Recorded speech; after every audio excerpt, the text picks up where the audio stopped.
recommendation of the Chief of Defense Staff and the Commissioner of Police. And it's therefore their assessment that will advise on such actions.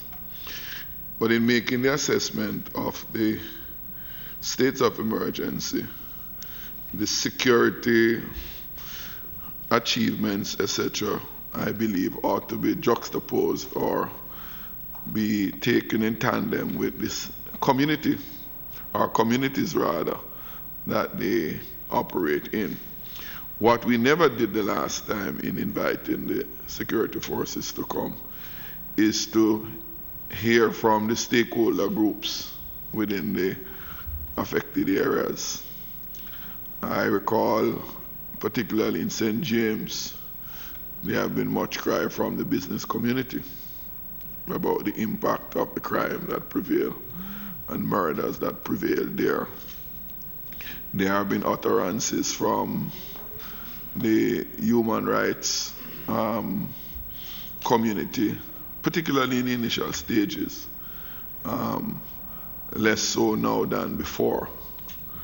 And I believe it would be useful also to get their input. After all, these committees of the parliament is one forum that we use to facilitate such dialogue and such exchange that can better inform the recommendations or the observations that are contained in the report that we would table to the full House of the Parliament. So, having said that, colleagues, I want to suggest that we permit that opportunity to hear from those groups subsequent to today's sitting. We had agreed on a normal notice period of 2 weeks. I think that's kind of like a convention of the committees. So next week we'll be looking at FLA and MOCA. Yes, FLA next week, so, and MOCA. Should we invite them during, we have MOCA and FLA scheduled for next week. Should we do it for then or at a separate sitting? Members?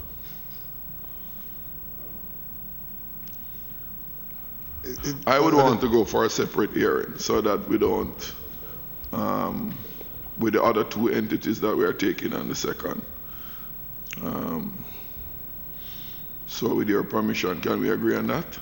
The next available date would be?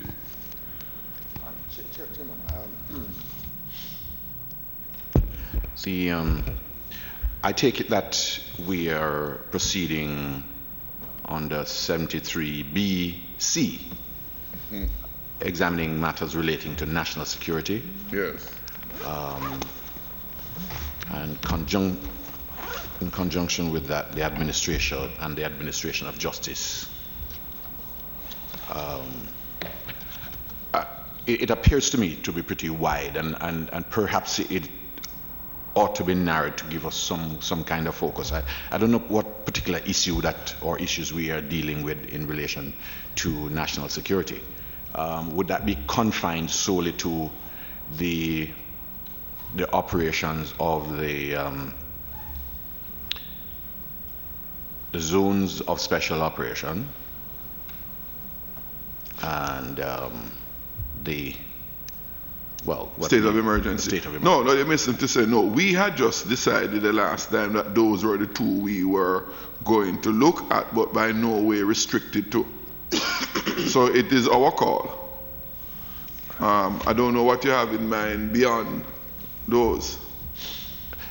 I'm just looking at the provisions, yes, which are set out before us. The 73BC, I'd say it's the one which appears to fit, glove tight in relation to what we are proposing. But if we take the first part of that, examining matters relating to national security, that we could end up spending the rest of the year just dealing with the issues of national security and not really defining where it is that we are going. No, if my recollection is that, and this was deliberate then, because there's many aspects to national security. And it's a sessional committee of Parliament which would normally sit almost every week if time and facilities permit. The reason why it has not been meeting is we have had a long struggle with getting parliamentary committee time. So it is for us to determine what particular area or what particular set of issues at any point in time. It's a sessional committee. That means it goes right through the year to deal with that very broad subject. So yes, I agree with you. It is broad, but it's for us to determine at each time what aspect we want to concentrate on. And I'd only want to repeat the observation I made last week, that for that very reason, it is what requires us to go back to the referral system, which is what the provision says. So it may very well be that as a committee, we have to go and seek some clarification, because I'm a little uncomfortable. If I might remind member, with the guidance of the clerk to the House last week, she advised us that if the contention is such outside of the convention that has prevailed, then it is the House committee that should meet, the regulations committee, for which we should refer the matter, have the meeting, have the matter dealt with there, which should be referred to the full House, and a decision would be made to circumscribe, what I gather. Well, in those circumstances, may I recommend that we make such a referral to regulations committee, so that in the report. Yes, in the report. We have clarity. Fine. Sure. Sorry, it's not the regulations, it's the standing orders committee.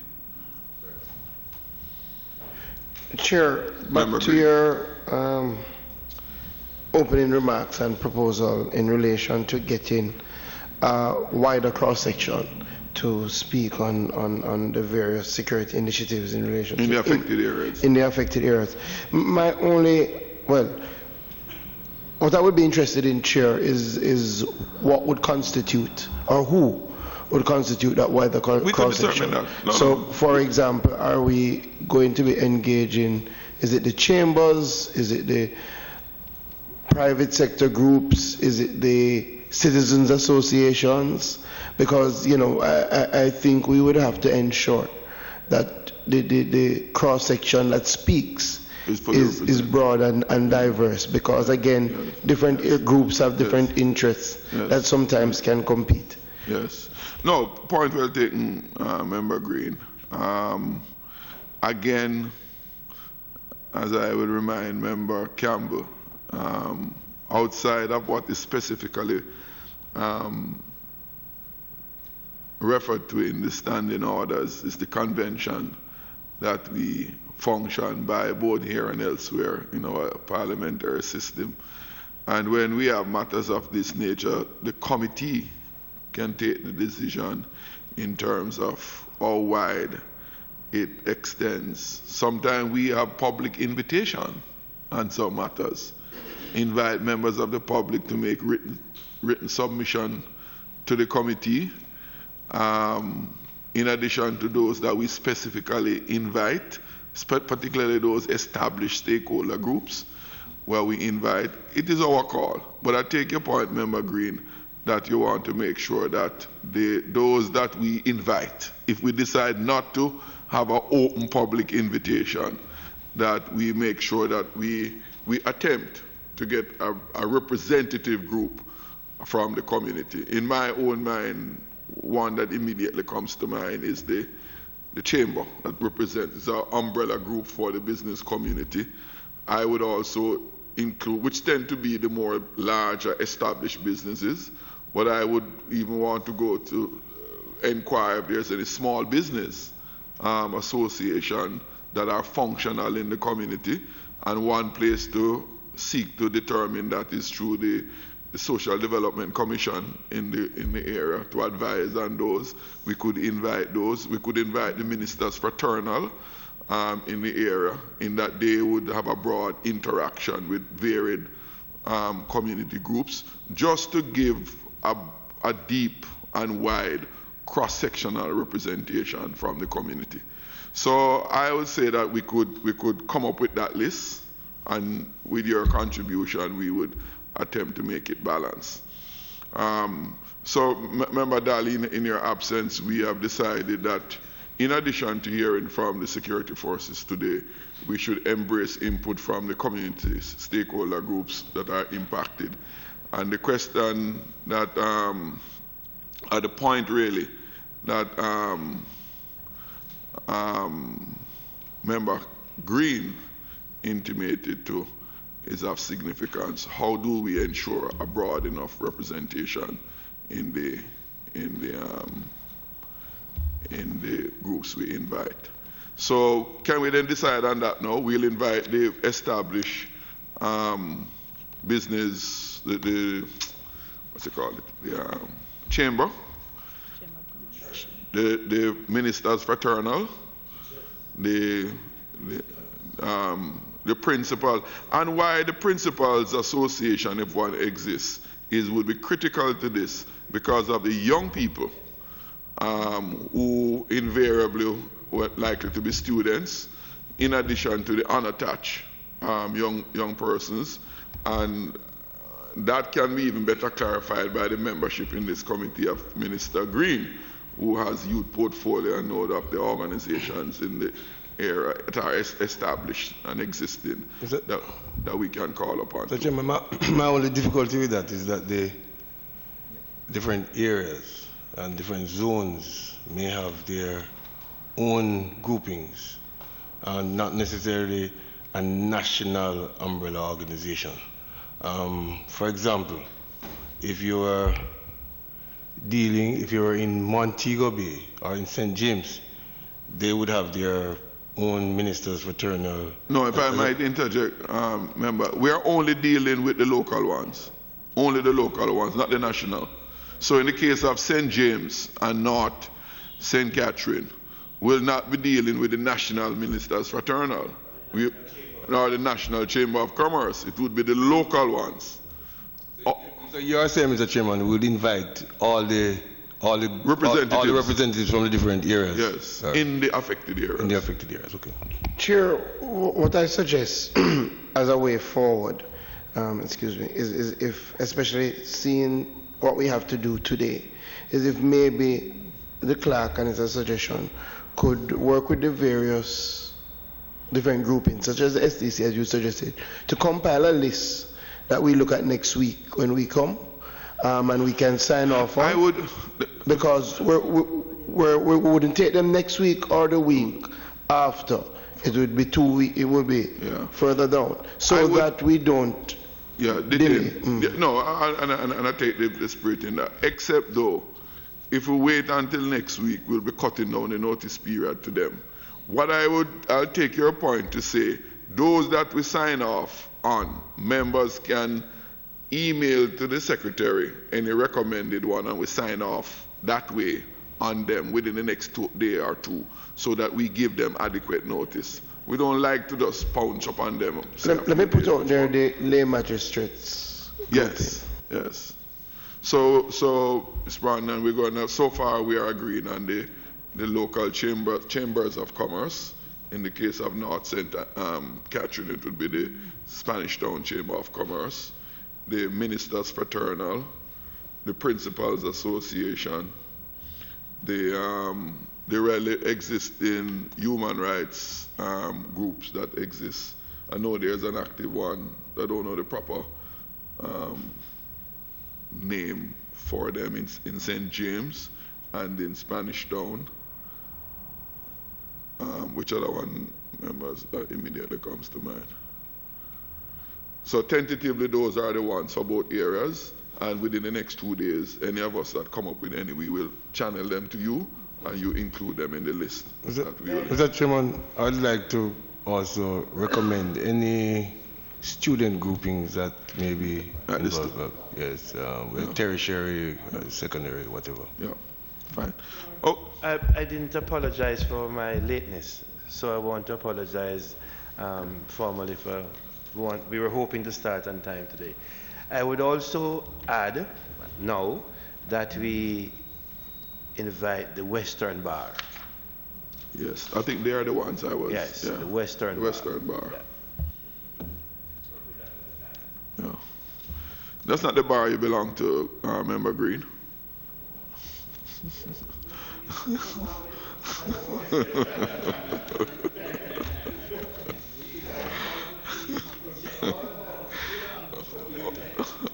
Okay, members, I indicated we want to take the minutes for the last two meetings.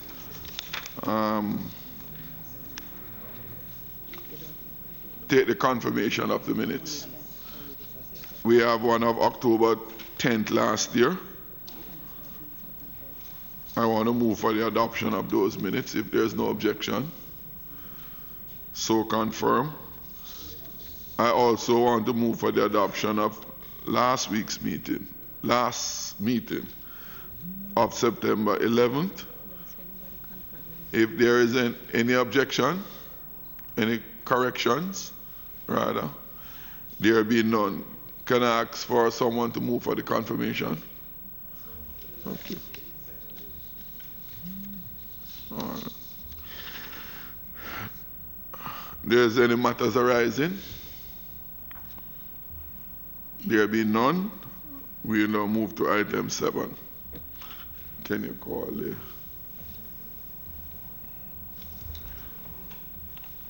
order?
Let me welcome members of the security forces, namely the ministry, principal ministry, and the JDF and the JCF. As is customary, let me informally welcome you all, Commissioner, Chief of Defense Staff, supporting your permanent secretary, who is an almost full-fledged member of the committees of Parliament.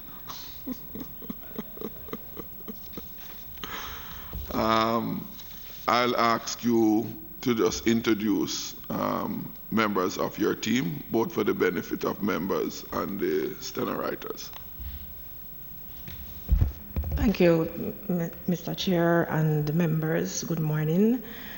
On my right, you will note Major General Anthony Anderson, Commissioner of Police. On my left, Chief of Defense Staff, Major General Rocky Mead.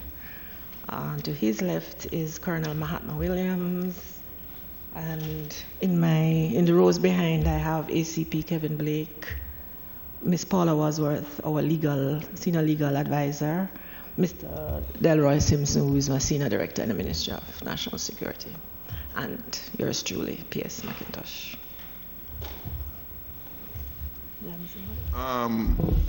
Colleagues, and in particular, Member Campbell, one of the conventions in the House in dealing with security portfolio applies in the Standing Finance Committee and is extended. While we have these discussions in the open, where any question might arise from the deliberation that the security chiefs believe is of a sensitive nature, we will ask to hold those answers and we'll retreat out of the public to take those answers. So we give you the benefit of intimating. We might ask questions and you might deem it a security risk to give the answer in the public. We give you the privilege to defer that for in-camera answer, as I said, as we do in Standing Finance Committee meeting. I'm proposing that should any of these arise during the deliberations, we will break, well, if we go until the full time, we will break for at least 15 minutes or so before, or 20 minutes before the scheduled close of 1, so we can take those answers. If we finish earlier, we will just suspend the sitting here, go into the government's conference room, deal with those answers, and then come back to conclude the committee. Because those deliberations would be considered part of the committee's hearing. Chairman, may I ask, who makes a determination as to which matters fall into that category? What the JDF and the... So the minister, the commissioner of police, and the chief of defense staff will make a determination. Yes, yes. We might think it is not, but we give them the benefit of, yes. So we won't question it here, we'll deal with it outside of here. So we're pretty clear on the modus operandi. Permanent Secretary, Commissioner, Chief of Defense Staff. In January of this year, the state of emergency was declared on the basis of recommendations that you both would have made to the Prime Minister in keeping with the constitutional, with the legal provisions. And that would have been the background of the high murders and high levels of shooting that has been occurring throughout the country, but more so in particular areas. In fact, at the beginning of the year, the Zozo preceded the state of emergency in Salem in sometime near the end of last year. State of emergency, I think the 18th or 19th of January, the St. James state of emergency was imposed. And then subsequently the St. Catherine North Divisional Police Division, it was imposed in. The stated intention was to cauterize those levels of criminal activities in those areas, which really spiraled out of control over the past couple of years. 2017 ended with 16 murders and a near amount of shootings. I mention frequently of the shootings and not just the murders, because each shooting is a near death. And therefore, even the fear of the gun is enough, much more to experience the shooting. So the number of shootings is of similar significance to me than personally as the murders. Those numbers have been down in St. James. St. James finished the end of 2017 with 335 murders for the calendar year. Out of that, 16. Up to last weekend, I think it was 953 murders nationally, compared to just over 1,000 at the same time a year ago.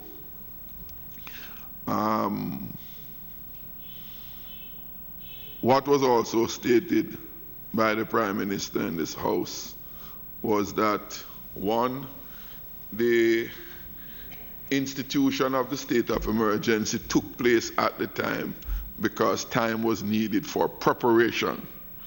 And one would accept or believe that all conceivable elements would have been contemplated and planned for before the state of emergency was instituted. As he said, then I recall, and I have a copy of his statement, it was the right time then, meaning it wasn't right before, but it was right then, and enough planning would have gone into being. Much have been said about the detentions, which were subsequently made in the initial phases, and much has happened then. And it's for that reason, by the way, we have decided before you all came in that we are going to be hearing from the various community groups, like the Chamber, the Ministers Fraternal, the Bar, Western Bar, and other similar groups in the St. Catherine North Division, to get their feedback on how it has impact on them. Why the Chamber of Commerce and the small business entities are of importance is that while there is a welcome reduction in the murders and the shooting, there is a corresponding impact in terms of business by the restriction on opening hours, etc., etc. And I'm going to raise that opening hour issue in a moment, that came out of the last debate for the extension of the St. Catherine North state of emergency. So against the background of all those that have happened, officers, we want to get a sense of where we are in terms of not just the reduction in numbers. Of the weekend, it was an annual reduction of 19.9, roughly 20% reduction year on year, though that number is still above the 2016 numbers. But it has gone in the right direction. It has been trended down. The other point which has been consistently made, not just by members of the House, but the broader society, is that state of emergency was not deemed a normal policing mechanism. It's a temporary, short-term mechanism. So far in Jamaica, short-term is defined to be at least 1 year, because with the extension, the last extension, it will be the 2nd of January. Well, in the case of St. Catherine North, it will be 2nd of January. But roughly talking about 1 year. So we have defined temporary now to mean at least 1 year in my.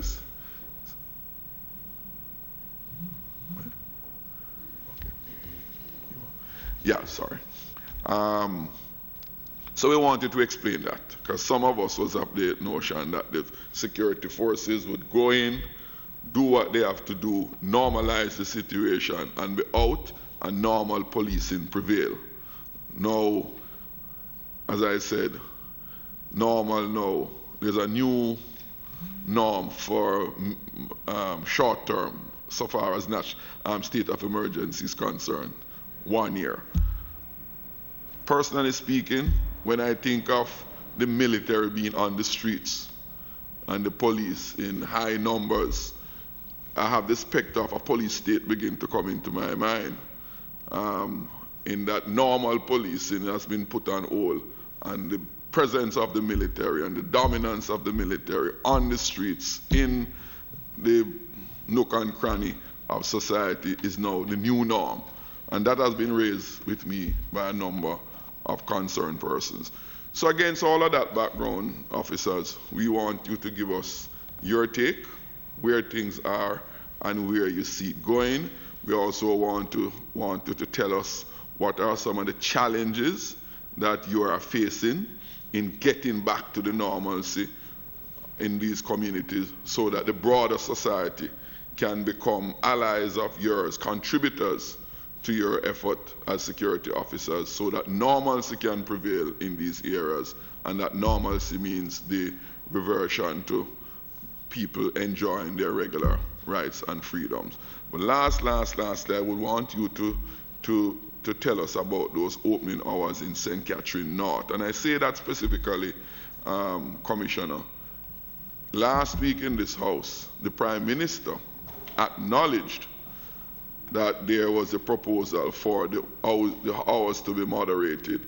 The Minister of National Security gave me some hours, proposed hours, apparently similar to what was in St. James, to be instituted for St. Catherine.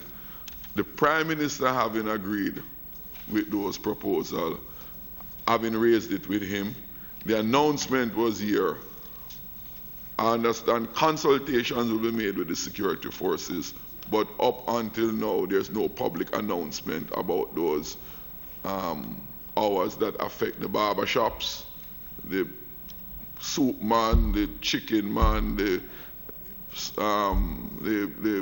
beauty salon operator. All those are the small. So I would like in your response you also address that. I now invite you to.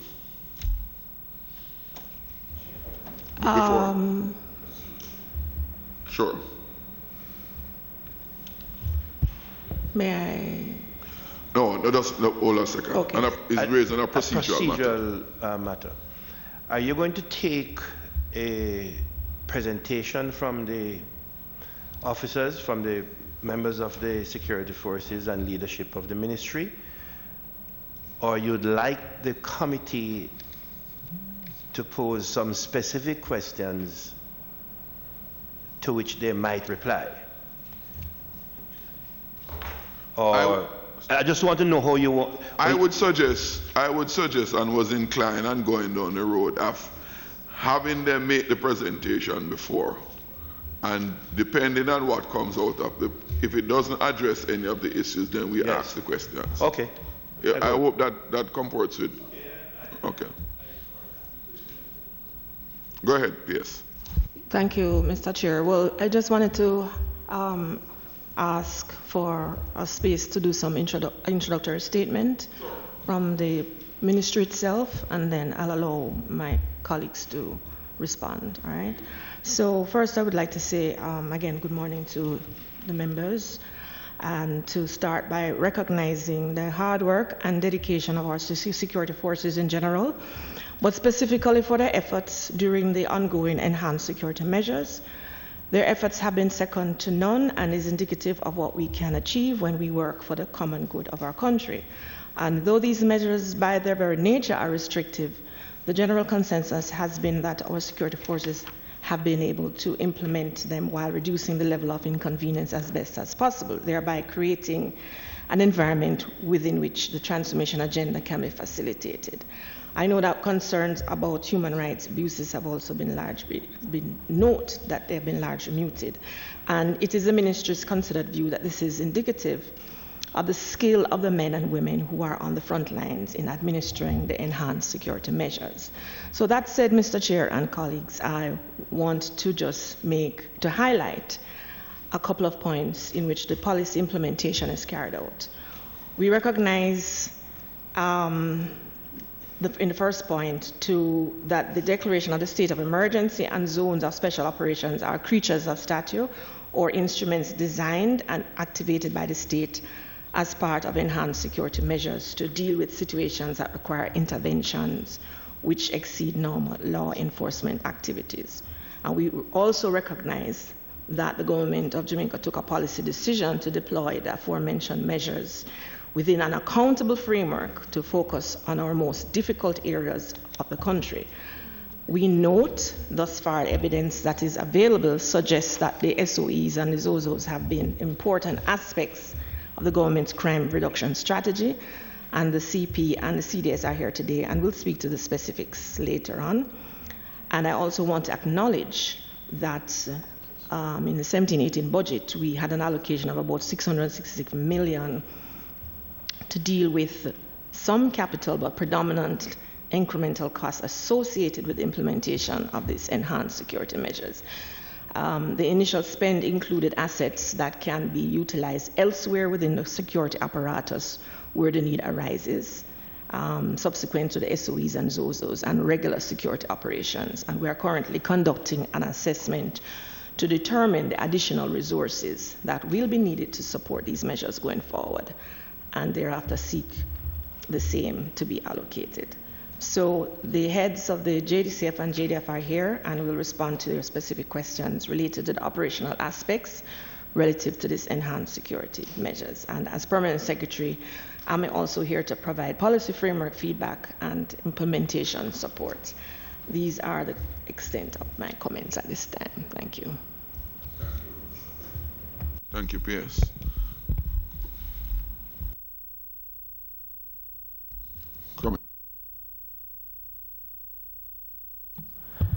Okay, thank you, Mr. Chair and members, colleagues. Good morning. So thank you for the opportunity to come here and speak to some of these issues. I think it's important that they're aired. And also, it gives me an opportunity to really thank the members of the JCF who have been doing tremendous work in this regard. Also thanking the JDF for their support in bringing down and dealing with this crime problem that we're faced with. The truth is that we have been in a crisis of violence for a long time. There have been a lot of things studied, a lot of commentary on violence that we've been seeing in our society, and it's been decades. This is not a new phenomenon. And certainly for the 3.5 decades or so that I've been involved in it, dealing with it, it is unfortunate that some of the same places that in the early parts of my career that I was doing security operations in are still some of the same places requiring those operations. It means largely that perhaps we have to do things a little differently, try and see how we can address the problem. Now, the first problem in my mind is one of high violence. It's the murders and shootings, and I agree with you completely, Chair. We have to combine those two figures to get the sense of our real problem. They're about equal, and so we can double the problem, as it were. It is critical and has been critical to drop that figure. Without that coming down, without the input going down, it becomes almost impossible, but certainly very difficult to end up with clearing up, arresting, dealing with the matter from the policing side. At the moment, we have a clear-up rate, and it's going up, particularly in St. James, naturally, because the input has reduced. So the cases can be dealt with in a better way, and we can get better outcomes in that regard. But generally, when the JCF has a clear-up rate of some 46% on these things, the sheer volume, you're talking about clear-up of 700 murders in a year. That means we've arrested, charged, put somebody before the courts for these things. Now, when you compare it to other places and states, they have a fraction. Even if they have a higher clear-up rate, they clear up a fraction of the actual clear-up that the JCF does. Now, this is a reality. Now, the size force you'd need to deal with these levels of violence through normal policing processes are just not feasible. So we have to have a method that reduces the input. It also, the degree of fear that exists in communities, because there's a component of violence that is not captured in statistics, and that is the consequence of violence of when persons walk out of their house at 2 in the morning and open up with an AK-47 or M16. Old people, kids, everybody gets on the floor. You go on the beds, you get on the floor, and you sit and watch for the remainder of the night. These kids are going to school, having woken up at 3 o'clock, now you're not going back to sleep. This is reality. I mean, and these things are not captured in our statistics or anybody else's. They're just a reality of life that we saw and have seen. I was in Montego Bay recently. I was in there just on the weekend, went around and interacted. And one of the things that is happening is that there is a sense, people are starting to actually get a sense that there's another way of living. I'm talking about on the hip strip and so on. I'm talking about up in the hills around Montego Bay. Now those people are clear in their minds that they you know, left to them, you'd never leave. Now, understandably, if you're coming from a situation where you're not sure if you're going to live till tomorrow, and all of a sudden you don't have to rush home before nightfall, you actually go home later, even though we've restricted hours, which is a kind of a paradoxical thing. It's just that they can extend their hours down in the town. You've also found that with some merchants, and I was talking to a couple of them, that they're starting to see an increase in actual business because people are spending a little longer out, people are shopping and so on. So, I mean, this part of it, of course, is a little anecdotal. I mean, and I think a real study needs to be done on it in terms of a sort of more scientific. But certainly, as you interact with people, this is the feedback. But what we do know very specifically is that there are at least, based on trend lines, at least 146, just under 150 people alive who would have been dead. The impact of those is that each one affects probably 5 family members, using a rough figure. But more importantly, every life saved this year means I don't have 2 reprisals next year for it, because it builds on itself. It's the nature of violence and how it differs from crime. So the SOE, yes, it goes in because you're in crisis circumstance. But we've been in crisis for a while, but we kind of normalized crisis in our minds, and maybe just to be able to deal with the actual severity of the problem. I mean, the truth is the national average, the global average for homicides is 6 per 100,000. We were approaching 60, 10 times the global average. So there's nothing normal about that. And so this has got us to dial it back in a faster way than I think any other method that certainly I've come across in terms of dialing it back. So, Chair, members, I think it is, there's, and I recognize the concerns at the same time, because they are very real. Where do we go from here? Well, we have to create the space to do a few things. The space to actually build the cases. And what really happens in real life for my crime officers, etc., is that you get a murder today, you start the file, you get a statement. Largely we start our murder investigation with a body on the street. By tomorrow, when you're supposed to get the second statement, you get another file, and on it goes. So that's our reality. So it gives us a space to do that. It also, over time, what we've seen is that the people get more comfortable giving information as they start to believe that something may change in the long term, over the long term. That's what we've seen. And also in terms of how we, as the security forces, have executed, each one has been a learning experience, and this, the last one that was just done, is actually went much smoother than the first one in terms of how our internal issues about rolling it out and how we do that. And I think it's, as I say, it's perhaps a tool that and not perhaps, but it is a tool of crisis. But that's where we are. We're in a crisis. It's not the only tool. We are getting reductions in areas that don't have SOEs. But that's through a number of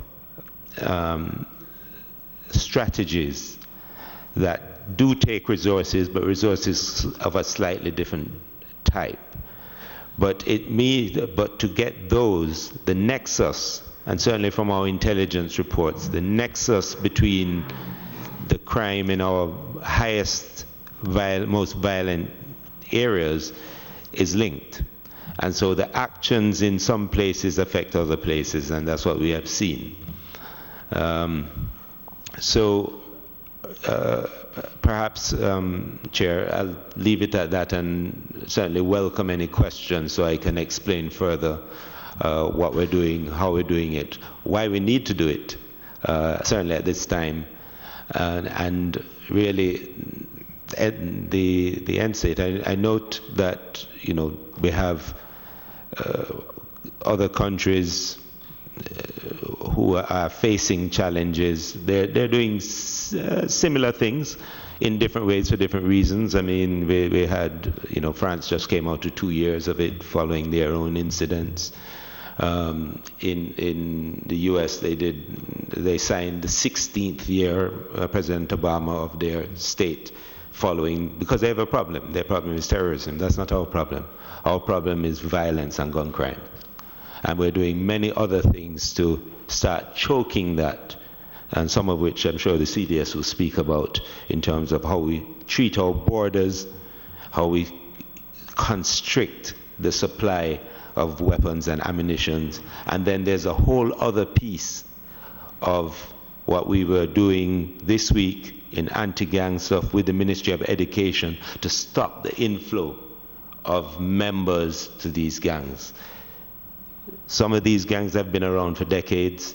The same gangs I was patrolling streets as a young officer doing, none of the gang members are still there, but the gang might be. So that means they've replenished 4, 5, 6 times since. So we need to cut the inflow as well. And certainly from working with partners, we've been focusing on that also. So I'll leave it at that, Mr. Chair. So thank you for the opportunity. Commissioner, my understanding is that the states of emergency are led by the JCF, supported by the JDF, or is it the other way around? No, it's led by the JCF.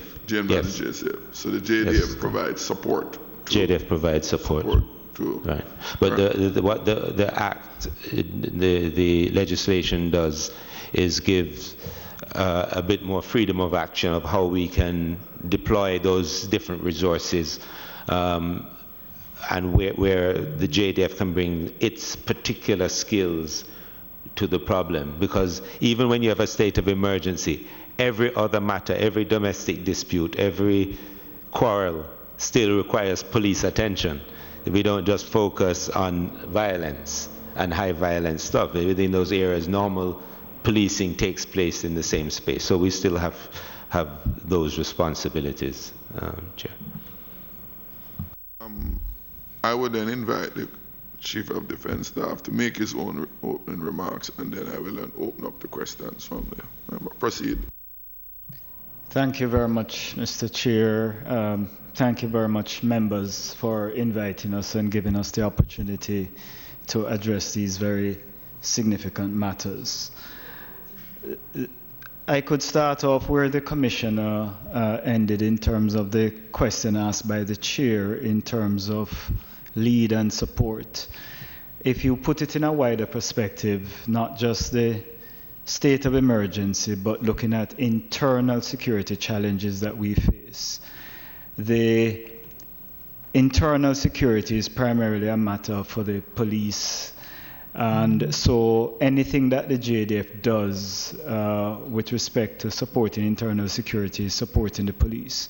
What the state of emergency does, as the Commissioner indicated, is that it gives particularly the JDF additional powers, some of which the police have under the Constabulary Act and the JDF does not. So it enables the soldiers to function, and they can function on their own, but we must always be focused on the purpose, which is to assist the police.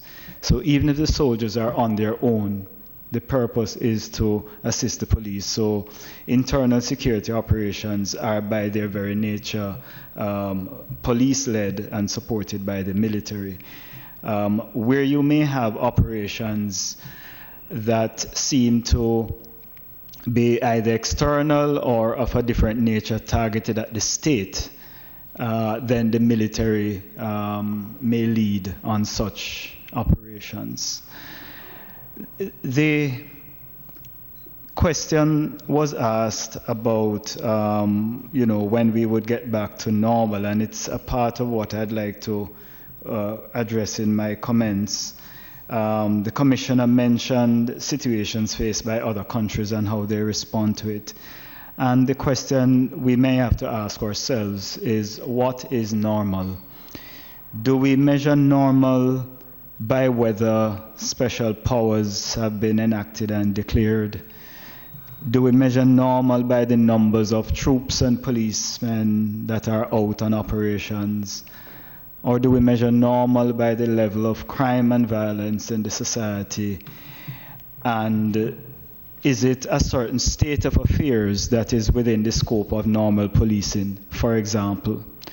Now, if that's what normal is, then the measure of when we can go back to normal is when we achieve those conditions that are considered by a civil society as normal. And so for some societies, some situations, it may be a one-week response to get something back to normal. There are other situations where it may take decades for some countries and situations to get back to normal. We have made tremendous progress in a matter of months, significant progress in a matter of months. And the danger, I would suggest, with trying to measure normality by time is that the persons who are perpetuating crime and violence are also listening. And if they're of the view that what is the measure is not when we're on top of the situation, but when a time has passed, then they just wait until that time has passed and get back to what is business as usual for them, but may not be normal for the citizens of Jamaica.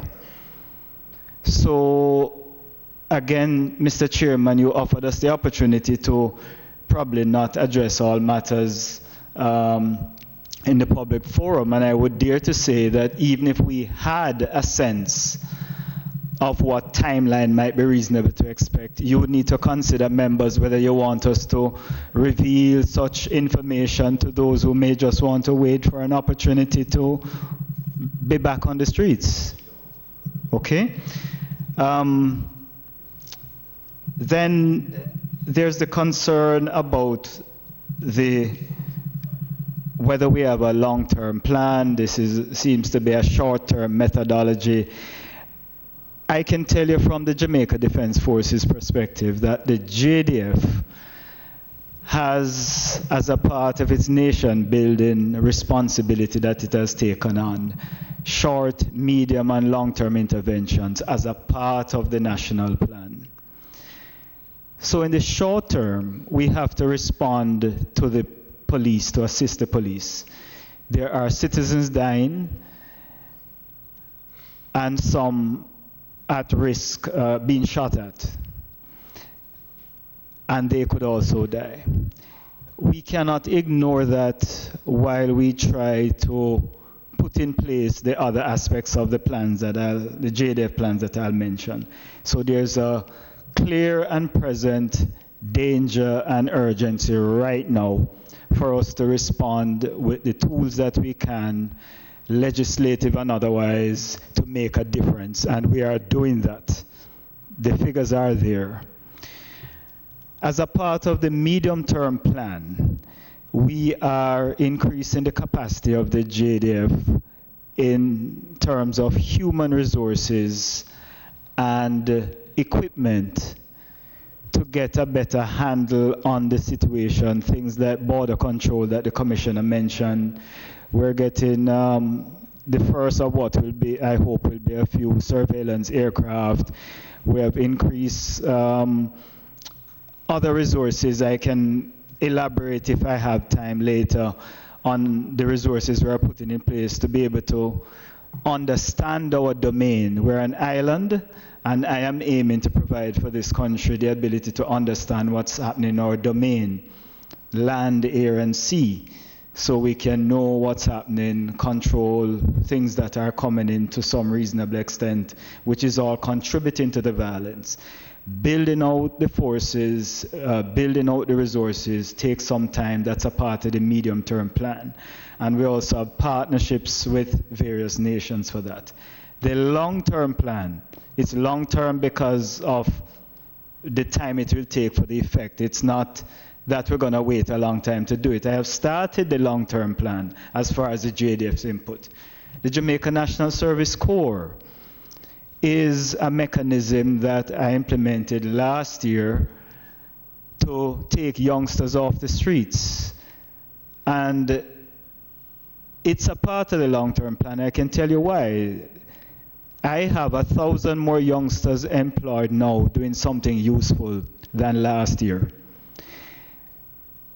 It's anecdotal, but I'm sure you can appreciate with me that maybe even a few of those 1,000 may have been recruits for gangs and would either have been victims or perpetrators of crime that could have added to the numbers. But why that's a long-term plan is that we need to change the culture of a generation. We need the youngsters who have a certain mindset now to see different possibilities. The Commissioner mentioned the fact that people are now getting used to what normal might mean. If when we go back from off the streets, this environment continues of peace. We need youngsters to get used to the idea that they can have a job, that they can have responsibilities, and that they can belong to something and associate with something. It's going to take a while to do that. Based on my budget, I'm doing 1,000 per year. I might be able to step that up a little. But you're going to see the effects of that in 20 years. We're also doing other youth intervention programs. Those youngsters who don't qualify to be in uniform, we're engaging them with technical skills, on-the-job training, so they have an opportunity. And then I'm engaging the secondary school youngsters through the cadet force to show them another way. That's a part of the long-term plan. That's not all of the long-term plan. I'm just outlining what the Jamaica Defense Force is doing as a part of the short, medium, and long-term plan, with the aim that in a few decades, we don't have to necessarily consider states of emergencies or ZOSOs, except for natural disasters, because we'll have a people and a culture and youngsters that have a different way of looking at things.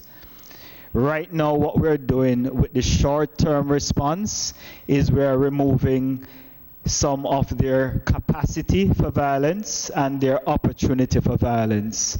We're not removing the intention for violence right now. That's a part of my medium and long-term plan, certainly as far as the JDF input is concerned, that I'd like us to consider. So the operations have been going well. To get back, Chairman, to some of your more direct questions, the operations have been going well, as is evidenced by the feedback from the citizens. I think the citizens can speak more to that than I can in terms of how they've been going. And as the Commissioner said, we have improved each time in the way we roll them out. We have been able to control information that goes out ahead to not compromise the operations as much.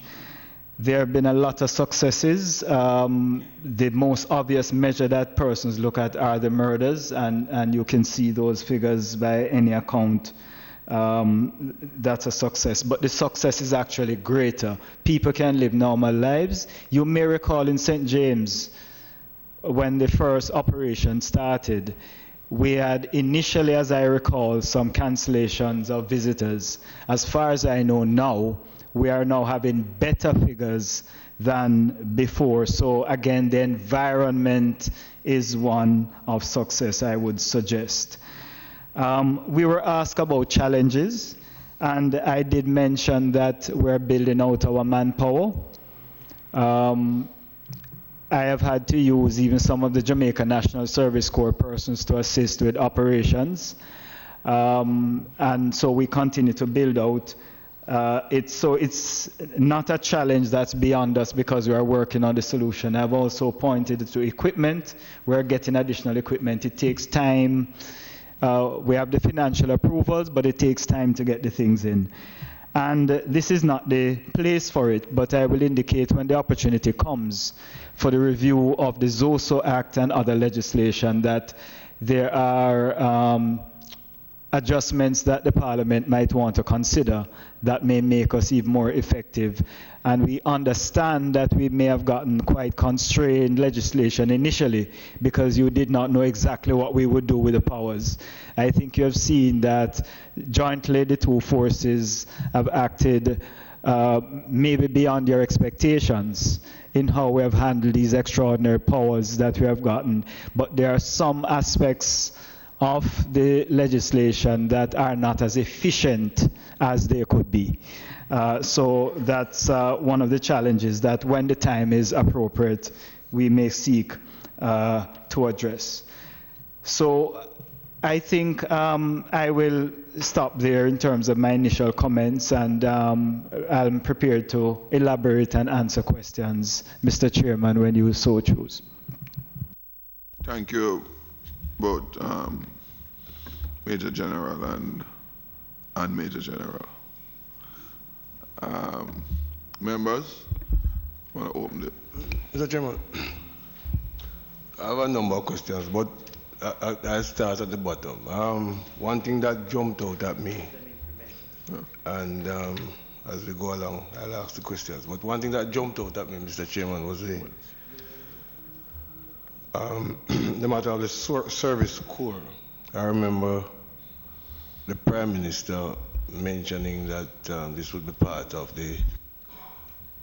a strategy going forward. But what I don't know, Mr. Chairman, is that how are the persons recruited?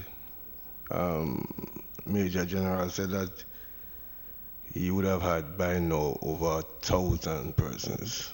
I also have the view that you have 1,000 and you are looking at extending the program, and also that you have gone so far with the program that some of these persons are actually involved in your operation. So I don't know if you can tell us how are these persons recruited, where are they recruited from, and if possible, considering that there is going to be extension to the program, when will be his next intake and who are eligible to participate? Mr. Chairman, if I may, thank you. Thank you, member, for the question. The Jamaica National Service Corps recruiting is controlled entirely by the Jamaica Defence Force.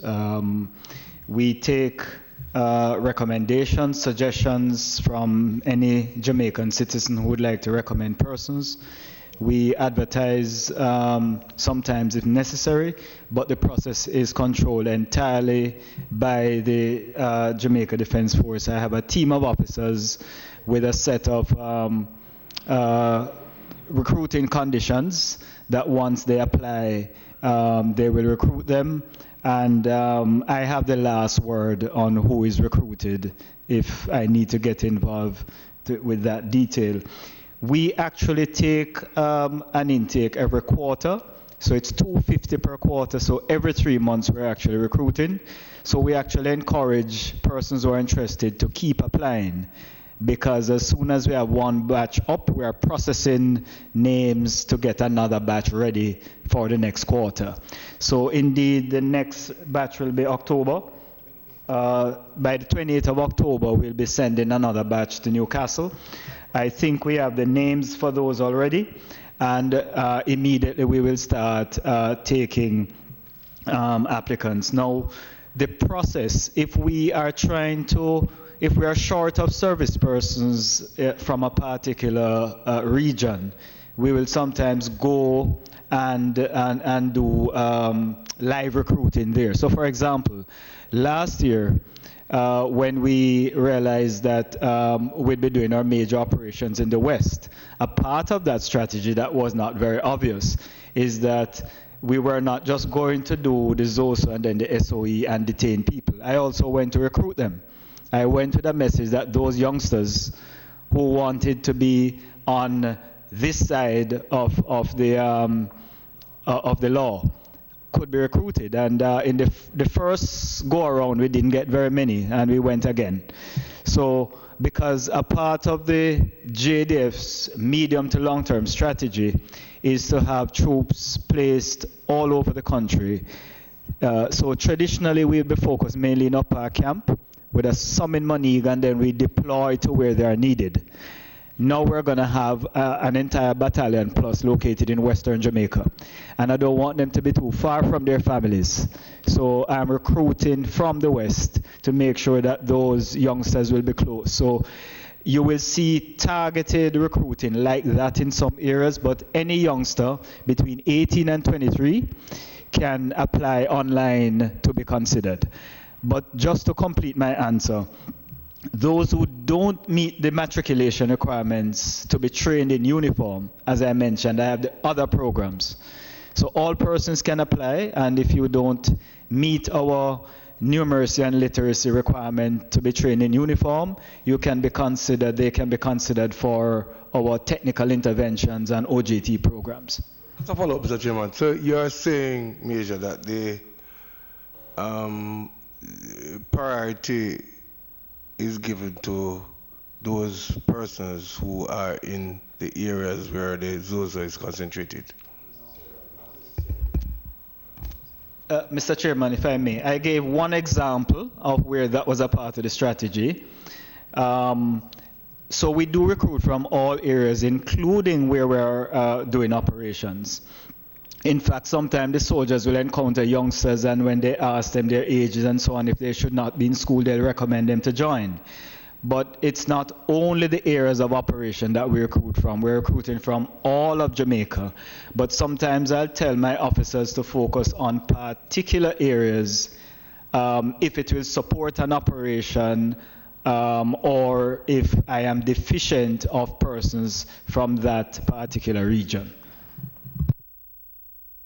Just one further question, follow-up to what Member Fagan asked. You said you have a 3-month renewal of the recruitment, 250 each time. Those who are not included in the 250, you encourage them to, for the National Corps, you encourage them to apply again if they weren't recruited the first time around. That's correct.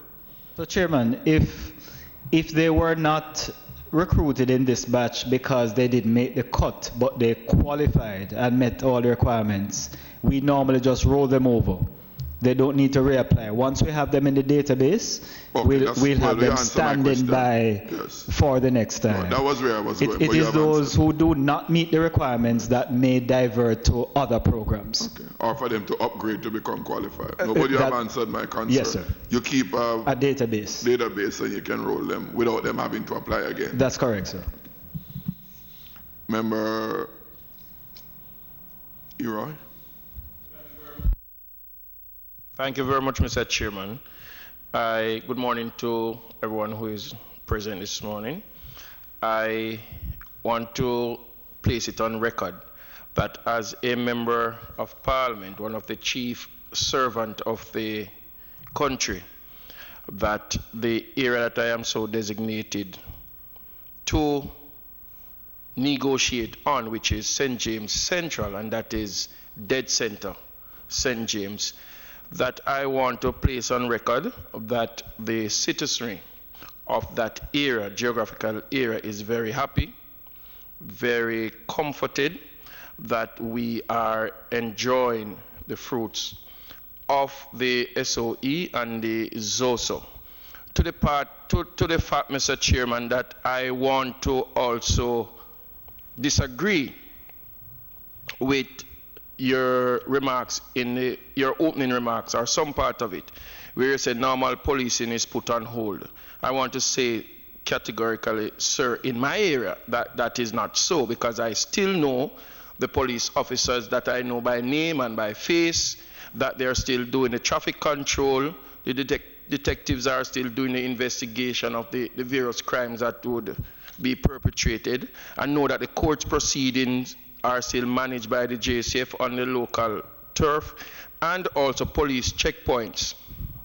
The different checkpoints are still manned by the local JCF. I can call them by name, or if I don't know them name, I can tell you what them look like.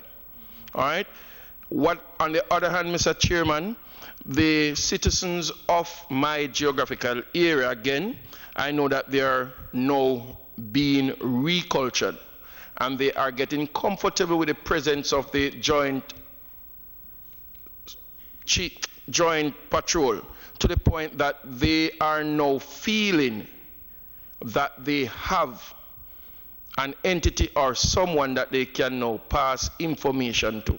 Before, person would say that we don't trust nobody. I know that information is being gathered and it is being given in the right direction. So, once again, on behalf of the citizens who I am elected to serve, I am extended a hearty thank you to all. Thank you, Member Ira. Member, I'll hasten to say yes. Having said about the remark about normal policing put on hold, I'm prepared to modify that to in addition to the normal policing, the extended presence of extra force in the community. It goes without saying. I wasn't aware that much of those normal policing activity had ceased, so I'll modify that to the extent that I convey that in my opening remarks. Member Daly. Thank you very much, Mr. Chairman. Members, first of all, let me welcome you again and extend to you and the members of under your command, men and women in the uniform, our sincere appreciation for the hard work. In the case of St. James, it's almost a year. They have been out there day and night. And the work that they have been doing, it's appreciated by the country. We have seen a reduction in the crime, in the murder rate. And we are all very happy for that. I have a number of questions I would like to ask. Some you might wish to reply here, some you might say you don't want to reply to here, but in camera. I looked at the information presented from you, list of offenses prosecuted during Denham Town Zozo, 39. Breaches of the Traffic Act, disorderly conduct, smoking in public space, indecent language, illegal gambling, and they go on and on. Loitering, simply larceny, 1, possession of ganja, carnal abuse, etc., etc., etc. And I'm trying to figure out, or I say to myself, this is normal policing work. You don't need a state of emergency for these things. This is normal. To do all of these things is what the police do every day. It might have been heightened because you searched for, in the case of Denham Town, you searched approximately Denham Town, persons searched, 607,000 citizens were searched. Vehicles searched, 128,000. But I'm looking for firearms seized. Because as you said, Major General, I quote, our problem is violence and gun crime. What has happened? Why can't we find the firearms? That's one question. My second question is, and you might choose to answer them in any order, because I have some relating to St. James too. What specifically triggered the Joint Command over last week to advise the government to declare a state of emergency in Kingston? Was there an increase in any shootings and whatever? Because, as you said, the Zozo, yes, it goes in because we are in a crisis situation, unquote.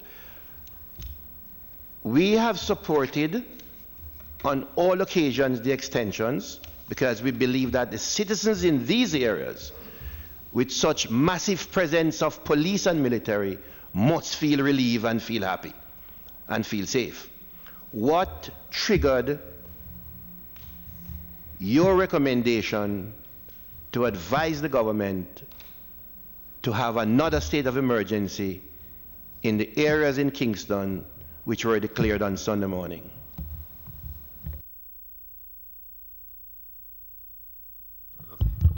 Thank you, Mr. Chair.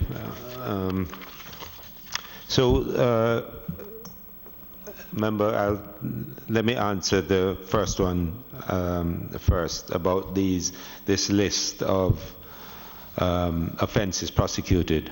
Well, I mean, I think the point was made before that, in fact, normal policing operations do occur, and we're just giving a broad sense of the thing. The Denham Town zone, when it went in because of a number of things. One is the high violence that was taking place, and also a historic violence, and also a gang war that was taking place between elements there and elements to the south of there, specifically out of Tivoli Gardens and Denham Town, who were in conflict. The zone of special operations creates conditions that secure. It secures a space, and if you remember, it's a significant aspect of social intervention that is attendant with that. The idea of the zones is to create security conditions in which social intervention can take place through a clear hold and build strategy. The build component obviously will be the longest one. It takes as the whole cycle of procurement and investment takes place. Now, what it allows us to do is do an initial intervention to secure. We hold that, and in that securing it, there may be some displacement.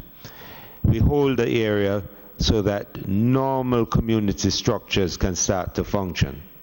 In the presence, in communities that have high gang control, almost nothing works. I mean, they become the leadership of the community. Interventions that agencies put in tend to filter to them anyway. The funds that go into the community never really get to the people in the way it should. So we create that environment. The issue with, and here is the challenge in a small society. To get operational security on an operation that involves hundreds and hundreds of people is challenging, to say the least. And so you put in as best as you can those operational security measures. Sometimes they're not completely successful. As a matter of fact, I don't think they ever are. To the extent that we may use other methods to cause people to think that we're going somewhere else and then we go to another place. These are all tactics and techniques we use. So there obviously is some leakage, but the point of the matter is, I think the big point is that once we're there and conducting the operations, the temperature of that area goes down and provides the conditions for investment. And I think that's what has happened in that area.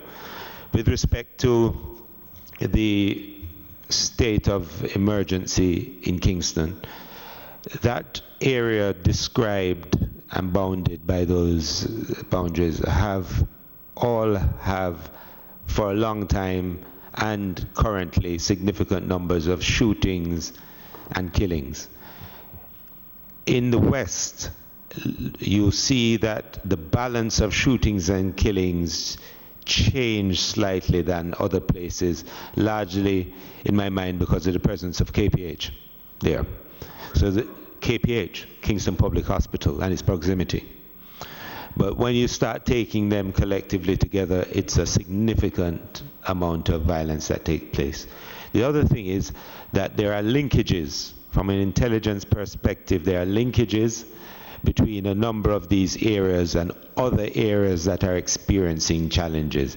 There are linkages with St. Catherine, there are linkages with St. James, there are linkages in the east, there are linkages with Clarendon, there are all sorts of linkages. So in prosecuting our operations and making these decisions, we use a lot of information beyond just a murder rate or shootings. But the murder and shootings are significant in those areas. So I'm not sure if that properly answers you, but I think that's the reason. And I'm very cautious. I was taught to be cautious. And I know what can be said and what cannot be said in public space. But remember that the major reason for the declaration of a state of emergency is the increase in murder rates. In fact, it has been said over and over. The high murder rate in St. James and the total disorder in St. James was the reason preferred by government for the declaration of the SOE and then the state of emergency. And I'm asking the question, if anything, because I might have been busy last week or the week before, but I am not aware of any increase in murder rates or shooting rates in the Kingston area, the area just described, that would have caused the declaration of a SOE and not an extension of a ZOZO? Or is it that you want the state of emergency in this area, in these areas, in order to implement the social programs of the ZOZO? I don't know what was happening in Tivoli or Denham Town or Jungle or part of Waltham Park Road and other areas last week or the week before that was so extraordinary that would cause the Joint Military Command to advise the Prime Minister to declare a state of emergency. Okay. Just to enjoin Member Daly, Commissioner, each time that the debate comes up for the extension of the state of emergency and the ZOZO, the point was repeatedly made about the high levels of murders in that particular area. And so why I share the concern, Member Daly, is that while nothing, in fact, the levels of murders was probably run about the same for over the whole period. I don't know of anything outstandingly dramatic. There's a little spike on one occasion, especially in the East. Well, it's not included, the East Kingston, but East Kingston is not included. It's not included in this new area. And so I have the same question in my mind. What is it abnormal that brought that about and caused me to want to think that where you have a high murder rate elsewhere, in fact, Clarendon, right, is high. And refer to the point you made earlier in your opening remarks, Commissioner. Westmoreland. Westmoreland, you spoke about successes that you have had in Westmoreland, and there's no state of emergency.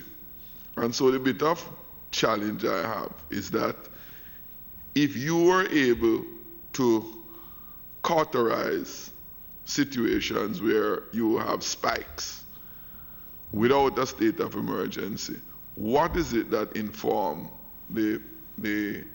this corporate era state of emergency in the absence? In other words, why didn't you use the other interventions that you use that have a success behind it without the state of emergency?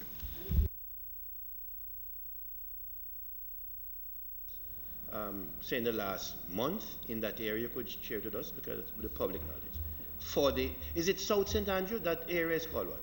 What's the police zone called? St. Andrew South? Okay. Yes. Right. So the police divisions are part of St. Andrew South Police Division, a part of the majority of Kingston Western Police Division, and a part of Kingston Central Police Division. So it extends over because we have to break it down a little bit more than just a police division. It's easier to do it in a rural area where a police division is an entire parish or half of a parish. In the case of Kingston, and I think it probably goes back to something that I said and also the Chief of Defense said earlier, is what we have been operating in across Kingston and with the measures elsewhere. Kingston is trending era 4. My police era 4, which is Kingston, is the one that is highest in terms of relative to last year. And so we look at that. We have to look at what the circumstances are, how we can treat with something in Westmoreland or Clarendon based on things like the number of gangs that exist there as opposed to the number that exists in this area we're talking about. There's significantly more gangs in this belt that we're talking about now. And some of them are splinter gangs, some of them are corner crews, etc. So the potential for violence is very high. So could a state of emergency legitimately be called in Clarendon, Westmoreland? Absolutely. There are very few areas. There are some parishes where one could legitimately say that one is not necessary. Few. But we know the high ones. So Westmoreland is high, Clarendon is higher. Then within the context of Area 4, we know that Kingston East has a problem, St. Andrew South has a problem. We're doing various things. We're doing other operations other than SOE to try and bring them all down. So you're not going to see, it's not a spike that's going to cause all of a sudden we do a state of emergency. There's a lot of planning that needs to be done. We had to graduate actual intakes of police officers to be able to take on more. This is we can only go as fast as the resources, particularly the human resources, become available. One of the graduated batches that I had to stop that to put them into public safety and traffic enforcement. I had a hard point in my mind for the beginning of the school year, that I had to put mechanisms in place, knowing that there's a lot of roadworks going on, knowing the challenges that we're going to face, by creating a unit that could respond to that. So I had to wait on the next batch of police officers to start contemplating some other measures. The point is that this is one of the tools that is available to us through Parliament, through the government and Parliament. And where in these areas that we're speaking about and that you remember that is speaking about, they're not normal. None of them, including this one. We don't have a normal in them. And I think we need to get them normal. Member Whittle? Yeah. It's a follow-up for Brown. Commissioner. Sorry. Yes. Just before it. Members, on the document circulated, there's one set from the JDF, which is marked confidential. Yes, yes. So I'm going to ask that you keep those and do not have it in extended circulation. Go ahead. Yes. So, Commissioner, in your previous comments, you mentioned the issue of linkages between the various communities that have these problems as it relates to murder rate and so on. Could you say whether or not you give consideration to the linkages between the various community to determine where you implement those zones and special operations? Because what I ask is that there could be a community that feeds into another, and maybe you would want to categorize that community that feeds into, for example, a community in Kingston may have been the community that feeds into Westmoreland and give the support and the army and the weaponry for the criminals. And maybe you would want to attack the supply side and in terms of your consideration in determining where you ask for those special operations. Well, thank you, member, for you have assisted me in answering some questions that were posed before, but yes, we consider that and a number of other things. Forgive me if there's a little reluctance to start to go too in detail on some of the things, because obviously, other people listen to what we say. Okay. Thank you. Member Brown. Thank you very much, Mr. Chairman. Yeah. Take off your rasta. Right. Commissioner, listen on major meeting, referring to your opening remarks. I noticed that neither the zone of special operations or the SOE are designed to be long-term measures. And we expect them to come to an end in the near future. I am concerned about the ZOZO, since it carries a social intervention aspect, unlike the SOE. I would have hoped that some light was shed in that area, since the anticipated recovery of firearms have not materialized. Right. So a lot of the recovery of firearms, although you have search techniques and things to do it, but a lot of it is really going to come from information and intelligence that you get. As you say, we're getting better intelligence and we're recovering. If you notice over time, all of a sudden you're picking up a cache here and a cache there of weapons. Now, the short term, the discussion about short term, I don't know that has really extended to a zone. A zone really has an end state where a community has a certain level of social development and that normal community structures and leadership are taking place. From a security perspective within a zone, what we do is create enough presence to allow that to happen. Early on, when you have high criminal gang activity, obviously our presence has to be of a particular type, to displace, to capture, or whatever. As time goes on, and largely when you reach to the build phase, we have to scale that depending on what is going on. And I'll give you for instance. So we have two zones, one in Mount Salem, one in Denham Town. In Mount Salem, during the build phase, you keep a presence that prevents really the gang from coming back and operating in the space, and the social intervention largely just continues.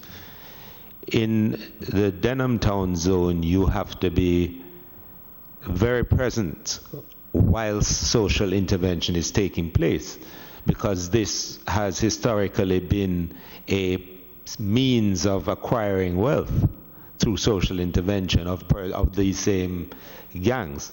So at that time, they have a tendency to try to become more active and control work and control various things. So we have to tailor our security response depending on where we are. So it's not a one-size-fits-all. The zone, in my mind, certainly, and just looking at how the act is structured, etc., and the intention was to go until it fixed with a zone. The state of emergency is a different animal. May I? Following up on Yes. Okay. Okay, thank you. I just wanted to throw some more information or greater light onto what the Commissioner mentioned. In particular, St. James, the Mount Salem Zozo. We are now looking at how it has, I would say, influenced to a large extent the whole social intervention platform of St. James itself, which is much more robust, much more involved, much more integrated. It has a longer span of operating than the Zozo in Denham Town right now in terms of the actual matrix of menu of activities. So we're looking at it and studying it with a hope to, replicate across other areas. But I would say successfully, there's a lot more integration where agencies would have operated in silos. The Mount Salem Zozo has triggered a much more integrative type of approach of operating, and along with the SOE in the whole area, a lot of the agencies are much more integrated. So we're using that as a model now. Member Bloomfield. Thank you, Chairman. Thanks to the committee for coming, and to you all for presenting to us this morning. I am sitting here and wondering, what do I tell my constituents who might be more than anywhere else in Jamaica on the margin of all of this, so-called the most peaceful parish by far, who, one incident I remember, who were plunged into this reality when I had to pronounce 2 persons dead in a double homicide situation, which is not common in Portland. And for many months after, even a year after, I have to receive the phone calls in the middle of the night when they are devastated by the sound of any movement in the quiet, peaceful community where that took place. And it alludes to what was said by the Commissioner about the ripple effects and the impact on community in general. But I want to move from form to content, and I will want to talk about what is specific, but I must first get to the universal. And I would want to talk about the essence of what we are about, but we must first talk about the phenomenon. And the Commissioner spoke about crime and violence, and the fact that we are in a crisis. Most of my constituents, I won't say most because I didn't poll them, but a large number of them still cannot understand why we seem to be in a state of flux, that we have been talking about the same issues over and over and over again. And mind you, we are the most peaceful parish in Jamaica. And if we are feeling this way at the level of frustration, the word that was mentioned by the Commissioner is crisis. Maybe we're not taking it too seriously. Because when the World Health Organization states that 30 casualties per 100,000 is now at a civil war proportion, and we are more than double that, then what is it saying about us as a country and as a nation when our primary purpose as members of parliament and government is to see to the defense and the security of our population. My question to you is that, given all of this, I know that the JDF has about 8 or 10% of the total component in terms of numbers, maybe less. Once you mobilize your persons to do all the other things that the JDF your remit is, then I'm sure the vast majority is the JCF. So I want to focus there first. The question is, if you have about, or we had at one point 14,000, it's about 10 now, or 8, under 12. Realistically, what boats do we have on the ground? 50% of that? About 50%? That means we come down to about 3,000-4,000. And how many of that is mobilized, or how many of it is found at the desk in CPOs, as members of parliament and ministers know, in terms of motor vehicle management, administration, and we could go on and on in terms of, so in real terms, we are at a situation where the numbers might be 2,000, if it reaches 3 on the ground to actually do the work. I am heartened by what my member said about Central St. James in terms of the fact that things are ongoing and that the day-to-day activities are continuing and that the linkages and partnerships are being established. But Jamaica needs to understand, how is it that we have 2,000 persons in terms of manpower to be able to even manage the couple of zones of special operations and the few enhanced security measures, and we use the same ideas of gang warfare and escalating violence, and we use threats to rule of law and order. How is the security forces and the leadership, who must exist every day in the belly of this monster, be able to convince policymakers, because you're operational, that the funding is woefully inadequate? We talk about 6 and 8% of GDP and what we are losing and so on in terms of being descriptive. But in terms of being able to mobilize the funding, we spoke a minute ago in the detail about recruitment and the JDF and so on. When many of the young people I do medicals for certainly come to me and they wish to join the JDF, they wish to join the JCF, and I still see them out there, finish high school, intelligent, bright, and they're sitting on the sides of the street. And you know what that leads to? If we can't, how can you convince our government, our governance structures, that the funding, without that to mobilize and to be able to hit the impact where it counts, unless it happens we are chasing our own tails? I would like to hear from the leadership of both security arms as to what new strategies can be brought. And I suspect that the most fundamental is the mobilization of adequate resources. Because right now, people feel on the ground that what is there is not impacting in the way it should. When we look at the numbers of the firearms recovered, we look at the number of persons searched and arrested and charged and whatever it might be, we see that the core element of the impact is on the very margin of what needs to be done. And so I'm asking you, both and all inclusive of the chief accountant, how can we mobilize double, triple, quadruple the funding? Because if we don't start there, we are not going to go further. I would like to get a response to this one, because that's what my constituents would want to hear. Both chiefs, police and JD, you want to answer in turn, and then I have a few questions of my own. Thank you very much, Mr. Chair. Thank you, member, for the question. With respect to resources, I must say that we have a lot of needs, and I can absorb as much resources as I can get. But the truth is that we have had significant input of resources. You might recall I mentioned that I recruited 1,000 last year. In previous years, the norm for recruiting is about 250 to 300. So I have been able to quadruple the input based on funding provided.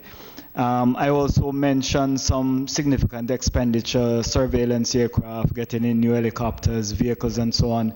So the truth is, if I could get a lot more funds, I could expend them because we have a lot of challenges, but I have indeed had significant support, and you can see it on the ground from the build out of the force and the equipment. So I wouldn't be seeking any intervention really at this stage as far as that is concerned, because I have what I can absorb right now. We're planning to build more. I have more plans for the future, and I see no indication that those plans will not be funded. You made a point about the numbers on the ground and mentioned 10%, and I will take it as a compliment for my troops and really congratulate them for the job that they're doing. That we are stretched, and the entire force is out there, because when we have to do 24-hour duty, the numbers you see there, you need 4 times that to be available to do it. So when you think only 10% of us are there, in fact, when we plan an operation, we more plan it to be 50-50 in terms of our input. But of course, as I said, we need 4 times the number you see in order to have a rotation and keep it going 24 hours. But I certainly think it's a credit to the troops, how they are conducting themselves. So I thank you for that. So in a sense, what I'm saying is that we can absorb as much funding as we can get. We have a lot of plans, but certainly there have been significant support so far, and I have no reason to believe that will not continue. We have a 5-year plan that is a part of our strategic defense review, and we also have plans going into the next 10-20 years. And so I am optimistic that these plans will be funded for all this time, as far as what we have been seeing so far. Thank you. Comments? Just briefly, Chair. So obviously a lot of we don't have much police force back in offices. I mean, that's a thing. That's not the case really. And particularly if you notice from even earlier this year, those people who you see before the branch was created at stoplights were those people from offices. So we have people from chaplaincy out on the street. So we're stretched, and extended, and it's really sort of remarkable work that's taking place by those officers, but also in those divisions which seem to be getting a handle on things. Is a whole lot of work at the divisional level and investigative work and other techniques that we're using. We need significantly more police officers. No question about it. And sometimes numbers of police officers per 100,000 are discussed. And largely they tend to compare the JCF with either regional police forces or city police forces. As a national police force, we are the only show in town. So every single policing and law enforcement matter comes to us, and they all have to take place at the same time as we prosecute these types of operations. That's our reality. And I mean, the people have to step up. It's tough, but we have to do it. I mean, that's what we sign up for. Our absorptive capacity is not as great as that as the JDF at the moment. It's something we have to build out. How do you pull in and absorb resources that you need to get? Obviously, we're ramping up. We're looking at our recruiting and training. The choke point is actually how many people we can put through our training establishment and get them out as quickly as possible. So that's one of our choke points, and that's just a sheer physical infrastructure challenge that we're looking at how we address that, and there are a number of methods we're doing. At the same time, we are looking at our establishment. and how we build that out to reflect the problem that we are trying to deal with, and what that establishment should be. We have an overall establishment for the force, but not for specific formations, and that is creating some internal challenges and problems with promotions and all sorts of things. So at the same time as we know as a police force, our first thing is to stop people from dying. If we're not doing that, if that line isn't trending in the right direction, we don't get the space to do any other thing. Once we did that and started to get that line going in the right direction, the next thing is to deal with public order, lawlessness, public safety issues. Hence, we're doing that. We have a few other things to put in place. We have to look at a lot of internal issues to the force, and we have to address those very rapidly. Our professional standards, we have to build more trust with the country, and officers are responding. They are doing that. They are working at doing that. It's not without its challenges. We have to look at how we deal with gangs and guns in a very targeted way. But what is happening, these measures are giving us space to pursue, to plan, to develop and build. And so that's how we're working to move everything forward to get better outcomes. Commissioner, I have a couple. May I? Sure. Thank you. So in 17, just to strengthen the conversation on resources, in 17-18 our capital was about 5 billion. 18-19 we moved up to 11. So I'm not as worried that the resources are not available, because I think once you demonstrate deliverables and we demonstrate that we can contain and grow at the same time, there's going to be, as both Major Generals speak about, the building the absorptive capacity is really the thing. Once you transform the organization, then you actually grow the organization's ability to absorb. This is where I think we have to start working on, and that comes with the new ideas, the new strategic responses, and that this is what the 18-19 window has been given us. So we hope and look forward that in the 19-20 budget we will continue, So yes. Thank you, Commissioner. I want to pick up on a couple points you spoke to earlier on, and a couple other things that you mentioned earlier on. Okay. No, I'm very inclusive. I have Member Green down next, but I had myself down before him, so I'm intervening. Commissioner, a couple of things you mentioned about earlier on. This clear up definition, your answer sort of not coincide with what my understanding was. You have 100 murders, for example, committed. You as a security force have to identify someone or some group of persons responsible for each of those murders. When you have identified someone attached to the murder, not convicted, charge, no conviction, that counts in the clear-up rate.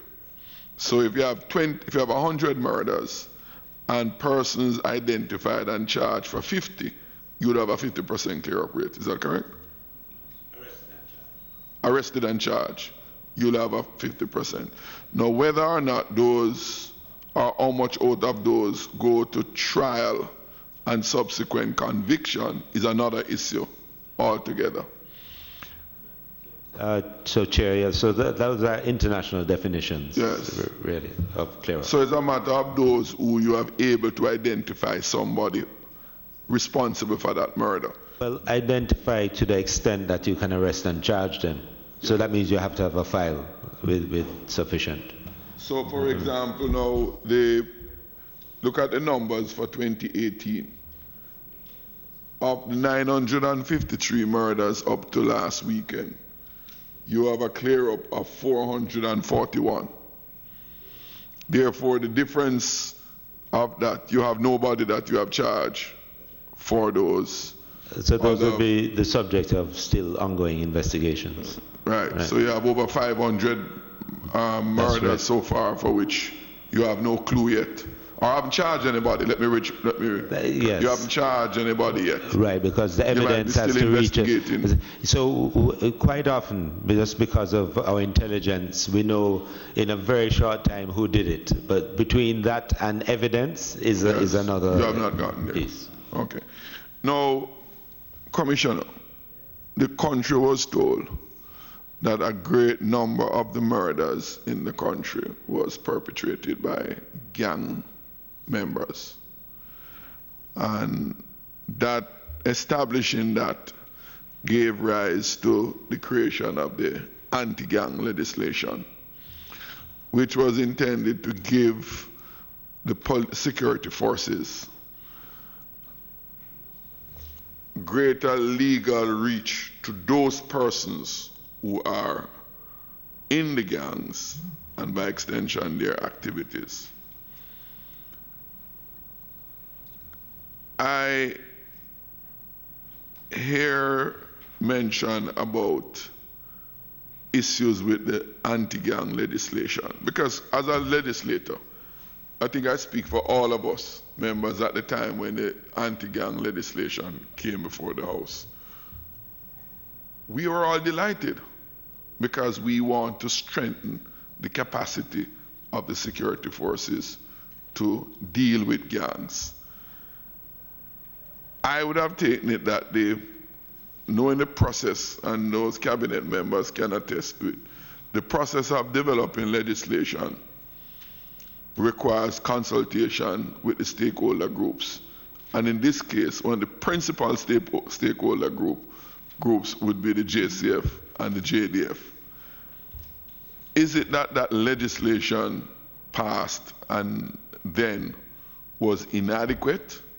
Or between passage then and now, is there inadequacies in the anti-gang legislation that prevents you from identifying and going after those persons who are the principal ones responsible for perpetrating the shootings and the murders? Because I have a discomfort when I hear that the anti-gang legislation that we passed to equip you is not strong enough. And it really distressed me because I was hoping, like many Jamaicans, that now you will be able to go after those targeted persons. That's one aspect of it. Two, to the extent that the anti-gang legislation provide you with the legislative framework and the muscle, legislative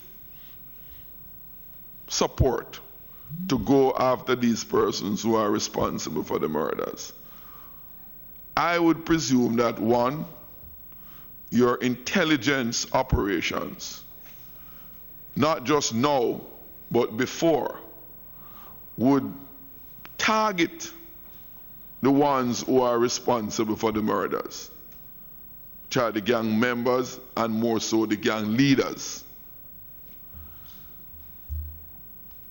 In the state of emergency in St. James, one of the set of information requested, which you no doubt would have seen by the opposition through the minister,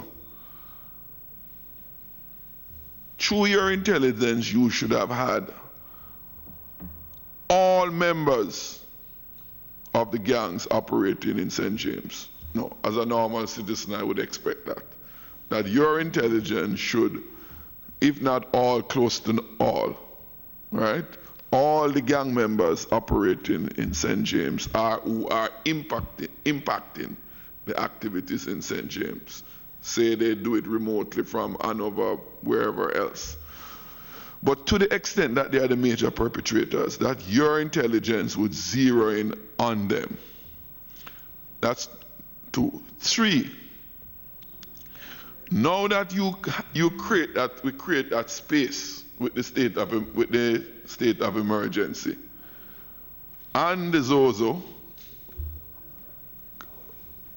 but the state of emergency gives more powers than what the ZOZO provide you with. When we ask how many of these gang members and gang leaders have you been able to apprehend between January and now September, 9 months?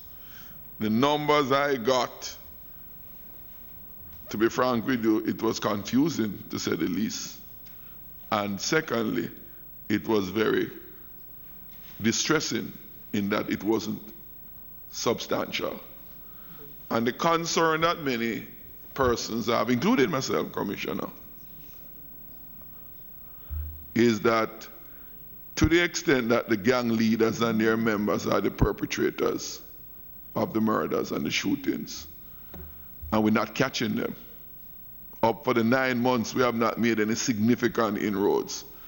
They are somewhat on vacation, or they have suspended because they don't die of natural causes during the period that they won't come up again. They are criminals.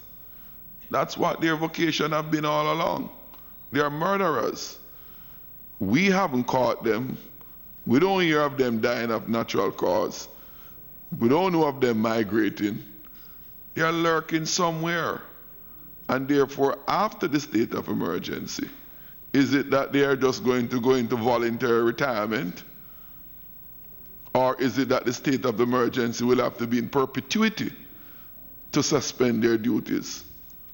So I would like to speak to that, and then I'll go on to another set of questions. Okay, thank you, Chairman. Let me take them as well. First thing with the anti-gang legislation. After the legislation was passed, it was, then the regulations, obviously. Then I think we're a little slow off the mark on how we are using it, because people have to get familiar with the legislative provisions and so on. And it was slightly being used as a very specialist legislation for those people who are dealing specifically with gangs, when the legislation doesn't confine it to that. In recent times, there has been an increase in the use of this legislation, and a number of gangs largely in their entirety have been pulled down because of it. The nature of gang investigations, though, is that they take time.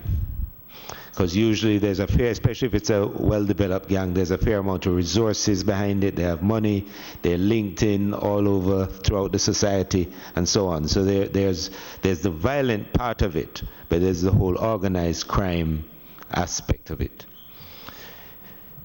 In St. James specifically, the gangs are particularly violent.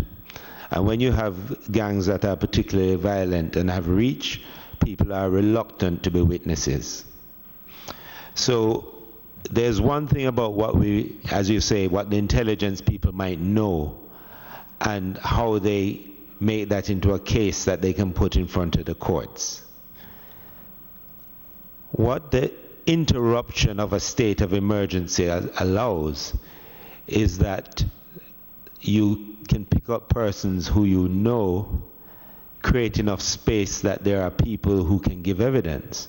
So it's not surprising that when you detain certain people, all of a sudden the violence drops. It's not by accident.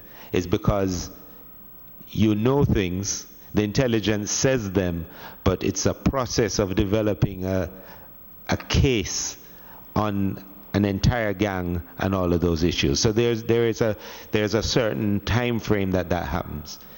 If the gangster is in the community where the witnesses are, it is unlikely that anybody is going to come forward. When you remove them, displace them or whatever, over time, bit by bit, there becomes a certain willingness on people to come forward, because largely they don't want them back. So it's not it's really not that we're not doing anything about them. It's just that it takes a little while to get to the next stage of having those cases. Quite often you get one statement where somebody has come in, usually because something has happened to them recently or they feel particularly vulnerable. So they come in and give a statement. By the time you want to pursue that, they're not so sure anymore. They're concerned. These are just the realities that we face to convince people to come forward. So that will be part of the reason why you'll see some of the things that you're seeing and why the figures may seem a bit off. We should see the improvement because those gang investigations that we're getting the space to do now will bear results. I've also reinforced the investigative capacity down there to move in investigators from elsewhere down there to start building out these cases. The anti-gang legislation is being used more, has been used more in recent times. It's when you start to use legislation that you start to see what else could be done to improve it. So it's not that a good piece of legislation wasn't passed.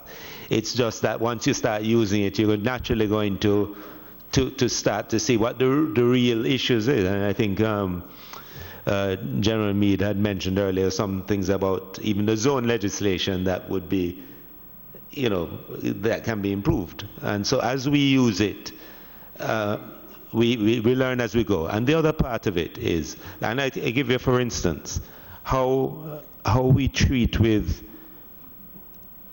wealth and unexplained wealth and things as it relates to gangs and how they do what they do with their money. And even when you get a criminal conviction, what you have to do now to go and take away their assets are things that we can look at and see how we make those things smoother. But the Forfeiture Act covers... It does, but what happens is it's a whole other action. There's no automaticity to forfeiture. Because you're a gang member, you've been convicted as a gang member, from the criminal activity. and there's no reverse burden. So these are some of the issues that would make it easier once the original conviction takes place and so on. But Commissioner, the answer you gave about the disruption element of the state of emergency and the period that it takes to get the cooperation that you need. Are you suggesting, Commissioner, that given the time stretch that is necessary for those evidence and witnesses to come forward, you need a state of emergency until that happens? We have to continuously assess the situation. I mean, obviously, all of these operations are strained on us, so we don't want them longer than we have to. But we have to, I mean, at the moment. But Commissioner... But yes. I'm saying your argument is that the state of emergency provided a disruption for the operations of the gangs, and then these things flow.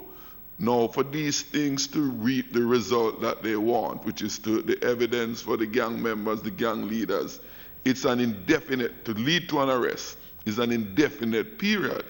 Are you then suggesting that in order to put a grip on these body of gang leaders, particularly, I go beyond members to gang leaders, it's an indefinite period to allow for these things to fall in place to be able to apprehend these people? Mr. Chair, can I just suggest that we're not indefinite but undefined? But what's the difference? Well, indefinite suggests it can be forever. Undefined means we're just not quite sure at the moment how long it will take. Well, that sounds like splitting hairs, Commissioner. It's actually, I think it's an important distinction, Chair. I want to do some more investigation to appreciate that distinction. But can I say, Chair? Undefined and indefinite. Mr. Chair, can I just say that it's going to vary even within the different areas that we have a state of emergency. So St. James has its own challenges. And what you see, for instance, there's a lot of money available to gangs in St. James. A lot of the times, it's broad. You have a lot of small gangs, each with their own money and source of income down there, and so they can buy their own weapons. They don't have to answer to one particular thing. So there's a lot of that. In some of the areas where we have other states of emergency, they're actually very poor. You know, so there are differences in how you approach each one and the nuance of how you get information, getting people to come forward. Even things like a Get the Guns campaign has to be done differently in different places. Because a man who don't need the money to give you a gun. And in other places, the guy who has a gun can't afford to buy a gun. Somebody has to give him a gun. You know, so you see, Commissioner, let me tell you the challenge I'm having, and is that I appreciate the fact that the state of emergency create that space. It put a jolt on the normal operations of these criminals, right? You needed that, and you got it. Now you have intelligence, which is intelligence gathering is not a feature of states of emergency. Intelligence gathering is part of normal, regular policing all the time. Having gotten the jolt that you needed, and you need to know, put a handle on these criminals, primarily are starting with your intelligence gathering exercise, building up the capacity, building up the effectiveness of it by employing pertinent technologies and methodologies and the rest of it. I'm getting the sense that to use your, well, still lost in this difference between indefinite and undefined. When do you get to the point that you say, I don't need the state of emergency anymore? My normal policing functions can enable me to get done that which I want to achieve, which is people feeling safer.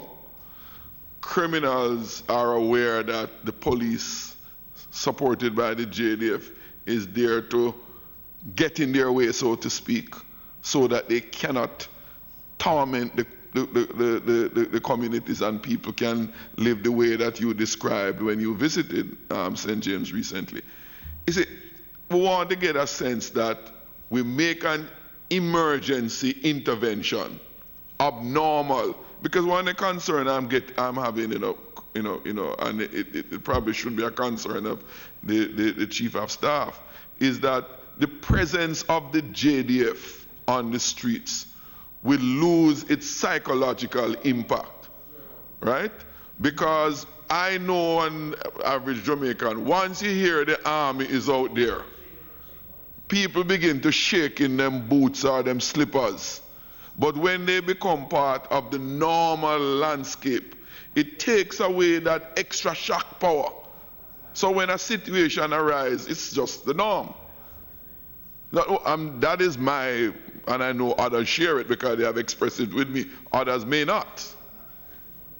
So, Mr. Chair, so I'm not going to speak for the CDS, but having been both sides of the house and doing it for a long time, when I was on the road doing this in 1985,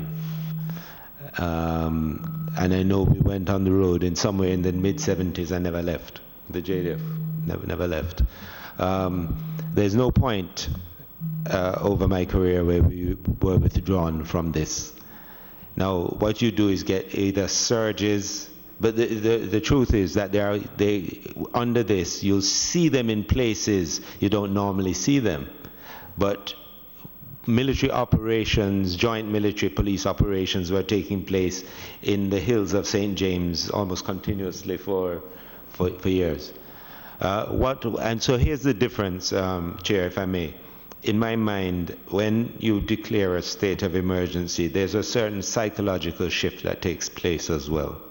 It means that it's not just the security forces saying that this is an unacceptable situation, but it's the country, the parliament, saying this is an unacceptable situation and we're going to empower you to go and deal with this situation until it comes back to what we find as parliament acceptable.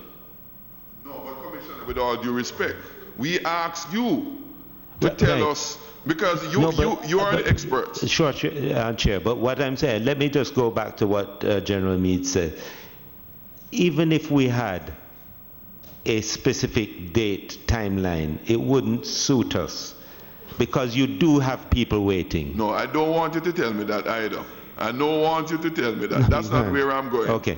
What I'm going is, what are those quantitative and qualitative indicators? For example, when I look at the numbers of ammunition seized, it's not in this year compared to last year, it's significantly less. Significantly less. Now, when I ask how many of these gang members and gang leaders who are the drivers of it, and not getting numbers that are telling me that when you end the state of emergency, it is less likely that these persons are going to be in play again. So it is those kind of quantitative things. Without you telling me what the date is going to be, there must be something must be some qualitative and quantitative data that tells you that the ground is now different insofar as these persons and these activities and these implements play a part to make it unacceptable. It can't be, Commissioner, with all due respect, that you tell me that people feel safer. So because it feels safer, the state of emergencies should remain indefinitely. So, Chair, the measure, I mean, the people feel safe as a qualitative measure, and that's why I had said earlier that there's a measure, although it can be studied, we have not scientifically studied Everybody it. wants to feel safe. Right. But what impacts me probably more is that we, over the period since the state of emergency in St. James, there were 206 people killed last year, and it's down to 60 plus over that period. Since the beginning of the year, it's 220 versus, it's 146 difference. So it's about 146 less people dead. Now the thing is, when people die, and this is something that for the police, on the police side, none of the people killed is a number to us. Every one of them we see, every one of them shot to pieces. We go and a police officer interfaces with that.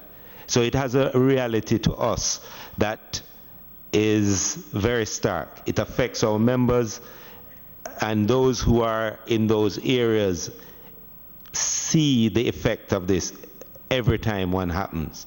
So that kind of shift for us, this less number of people killed or shot is the greatest measure that we have, and all other measures are supportive to that. But that for us, because it means my investigators can investigate something properly, they're getting less input. It means our scene of the crime people are going to less scenes to process dead bodies. It means that next year I don't have reprisals for these murders that would have taken place this year. This is a reality for us. So these are the measures we use, quantitative measures that are the most prominent for us in the scheme of things. As I say, for the people who are the perpetrators, and this is a reality that we have to face. If we didn't pick up the people who are perpetrators of crime and have them in detention, then we would not get the figures to drop like that, because we're not everywhere. We're not everywhere. Even in a state of emergency, we don't have soldiers and police everywhere. We have to manage the resources over a whole parish. So those people, but to build the cases on those people takes time, particularly where remnants of gangs are still there and it's high violence and people are scared. People are scared. That's a reality that we face. Member Green, member Green, and then Terrell. Thank you, Mr. Chairman. First of all, I must say, on behalf of a grateful nation, thank you, Madam PS, for being here. Mr. Commissioner, thank you to you and your forces. Major General Meade, thank you also to you and your forces. I know from speaking to, we travel across Jamaica every single week, and I know that the sentiment on the ground is that the state of emergency operations, it's having a tremendous impact on crime and violence nationally. Every time you go somewhere, people in Clarendon, they're asking, when it'll come here? People in Trelawney are asking, when it'll come here? People in all across the country, people are asking, when does it come here? Simply because it is this sort of relief. It is this sort of, we feel safe. It is this sort of, it is almost as if it's a panacea that Jamaica has been longing for. And when I listen to Member Bloomfield speak about people in Portland and how they're affected by a crime that might happen, whether in Portland or in Westmoreland, the truth of the matter is that extraordinary measures, extraordinary times call for extraordinary measures. And if it means that, the dissolved state of emergencies should continue until the JDF and the GCF and the government feels that it is now time to curtail these measures, then that until, certainly speaking for myself, I have no difficulties for that until.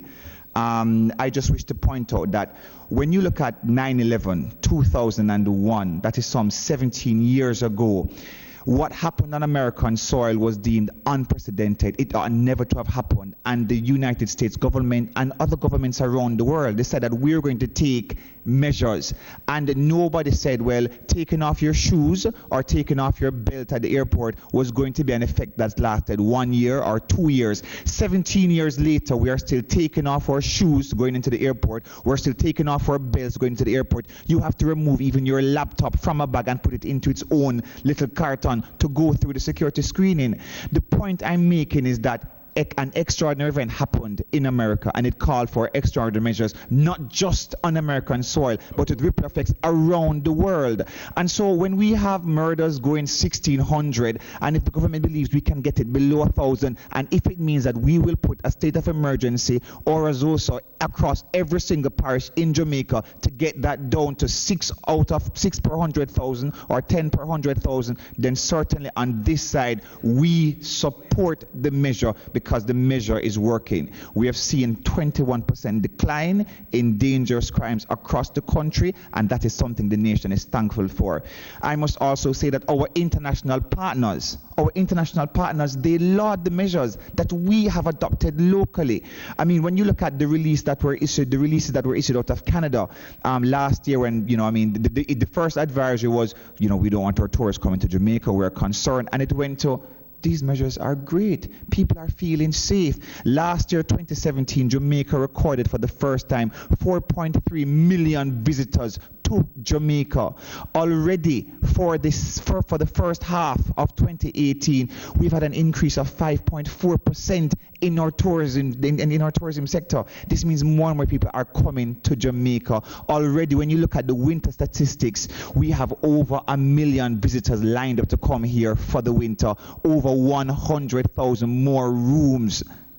And this is of great importance. So when people talk about $600 million being spent, we're talking about lives being saved. And Mr. Commissioner, I feel you when you say that it affects you as well on that side. And certainly, if we have to spend $100 million more, then certainly it is effective.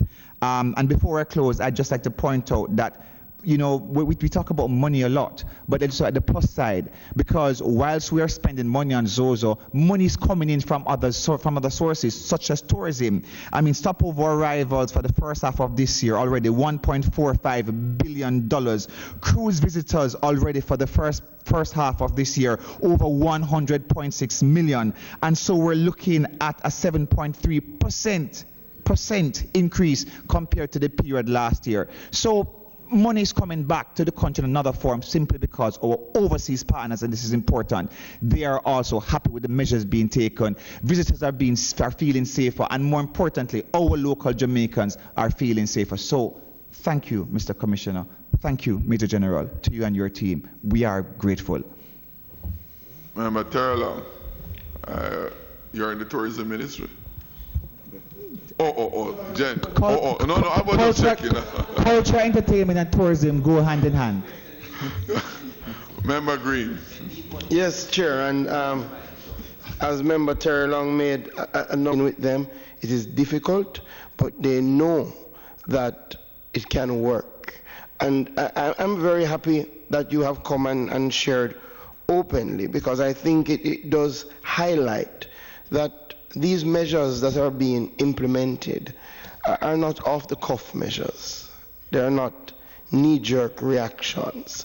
They are measures that have been given tremendous thought, that had to take tremendous planning for you to be able to execute them. And I have seen that you have gotten better in the deployment, the rollout of each measure, but more importantly, just how your members conduct themselves in the various zones, I think really will help us in the long run in relation to some of the issues.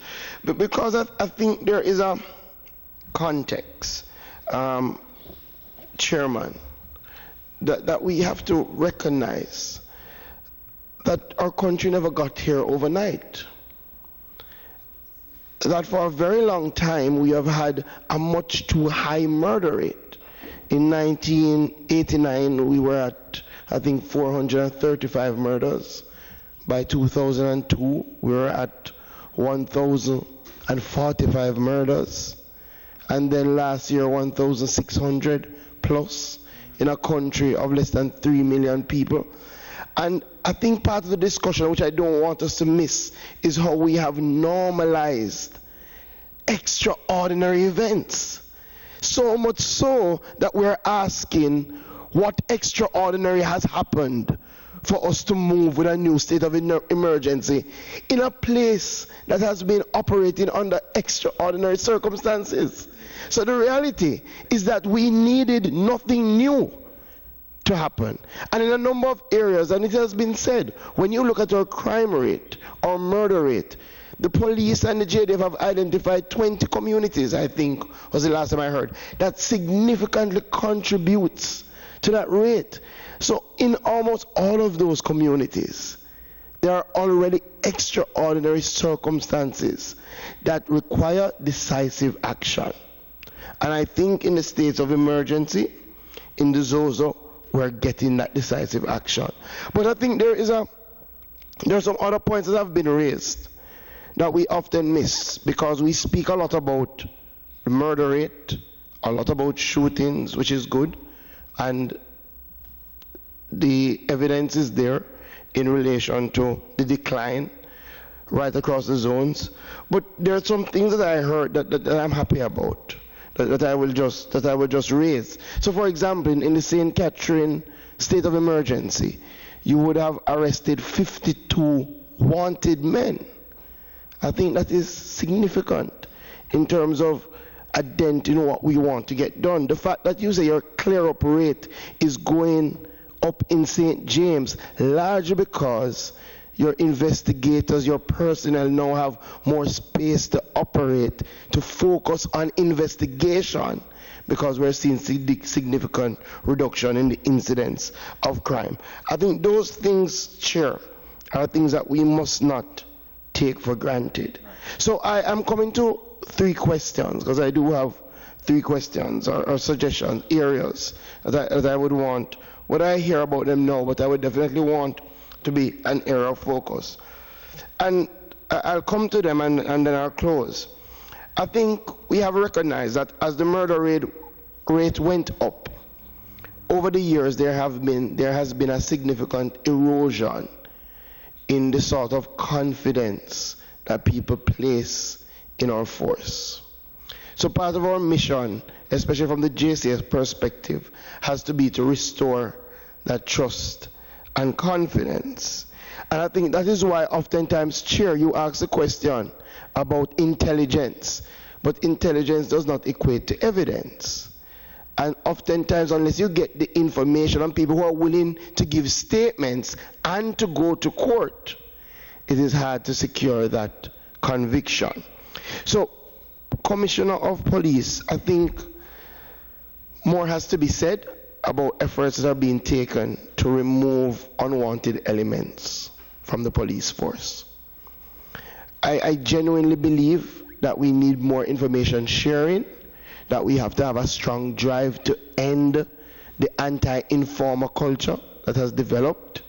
But in order for that to be sustained, people have to feel confident that they can turn over information.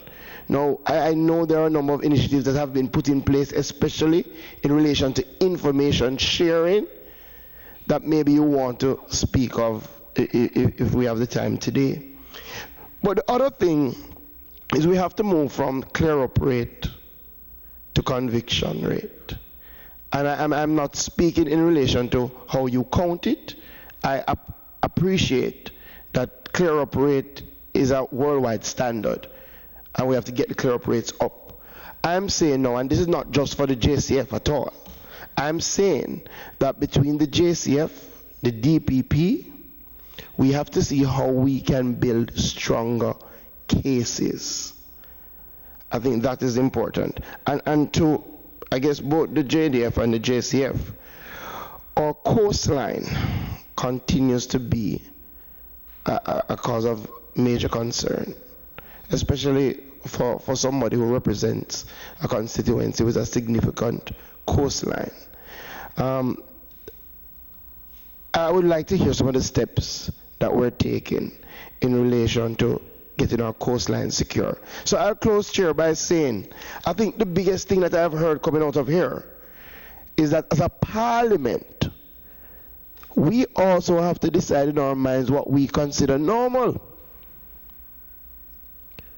Because it is in our power to keep the measures going until we believe that we have reached a sense of normalcy. We're saying that once we're above 1,000, that can be normal. And each of us will have to ask in ourselves, what do you consider normal in a country of less than 3 million people for murders? Because if we found something that is working, if we've shown that we can give the resources to sustain it, then maybe the argument should be how can we get more resources there, and not about how long will it take. Because we must determine what we're comfortable with. And I think I can speak for my constituents when I say we are willing to support these initiatives that work for as long as they take until we get to levels that I grew up with, where you leave your door, window open, you walk on your street, and you know the police is your friend, and the people next door will look out for you. So I think we all have to answer that question and give the support to the joint forces. Thank you, Chair. Member. Well, I have indicated. Member Campbell. Yes, I go after. Thank you, Chair. And may I express my own thanks to the security forces for making their presence here this morning, or no, afternoon.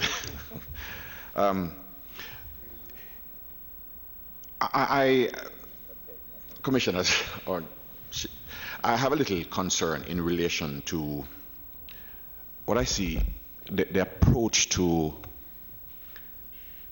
crime fighting.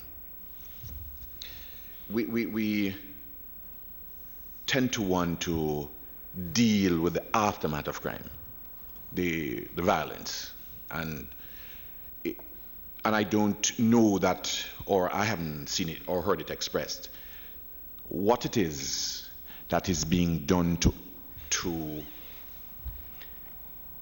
find out and to know what is going to be done in terms of crimes before they're actually done, and then to put in place something to stop it. And I say this against the background that if you go into, and I'll apologize to my friend if he, let's say we go into Mount Salem. Can we as a police force and military listen into what is happening in the community and be able to sift it through, determine who it is that is going to be going onto Pigot Street with 2 guns tonight? If we can do that, we don't need to ask John Brown, who lives on Pigot Street, who it is that is, who is this man who is going to go out with 2 guns. And I'm not sure that we're benefiting from that level of intelligence. I haven't seen it being, that kind of evidence being presented in court. And if there is no available law which to facilitate you, I think you ought to let us know how we can assist you with that in order to bring, because those people, take them into custody, take them out of the system before they actually, because we are really counting the murders. We're saying, yes, we have had 1,600 and we have 1,400, but I think we need to get to the place where we can actually stop those murders by employing a little more technology. That's my own view. So I'd like to have you respond to that particular point. And perhaps this will apply to the PS. I noticed that you indicated that there was $11 billion spend in over, or is it for 18-19. Does that include the procurement of the surveillance aircraft? Perhaps you can, because I'm. Does that? It is, and yeah, and once that is in place, how will we benefit from? Because I don't know if it's a national program that you have with the surveillance, because our borders, as my friend has indicated, really very porous. And I think last year when you appeared, you did make mention of some studies being done. And where have we gone since then in terms of determining what we put in place to control our borders? I'm pretty interested in hearing where we're going with that, because if we continue to have the guns, we don't hear them being collected in significant numbers. Because when the police go out there and they find all these spent shells, my understanding is that you have the database which will tell you how many guns are out there. And the question is, if they're out there and we're not getting them, if and when we relax, I know my friend is, my friend, the chairman, is anxious. Yes, either two. We have general, we don't want it to be around forever. Once we relax the approaches that we're presently using, and those persons who have been displaced, once they come back into that space, are we likely to have a return to the level of violence which we had, which predated them? So let me just say that we're concluding a payment on the aircraft in this financial year. And I'll allow the security chiefs to discuss the border situation. Okay, Chair, if you may. So there are a few, let me just address each one. The crime prevention strategy that the JCF has is layered. So it is everything from what we do with school resource officers and their impact in a school, how we work with agencies, and I had officers on training this weekend, how police officers should deal with children that they come in contact with, and children being under 18 in this case, whether they're in conflict with the law or in need of care and protection. That interaction with the police at that stage can divert one way or another. The other layer, of course, is how we look at gangs and the input into gangs.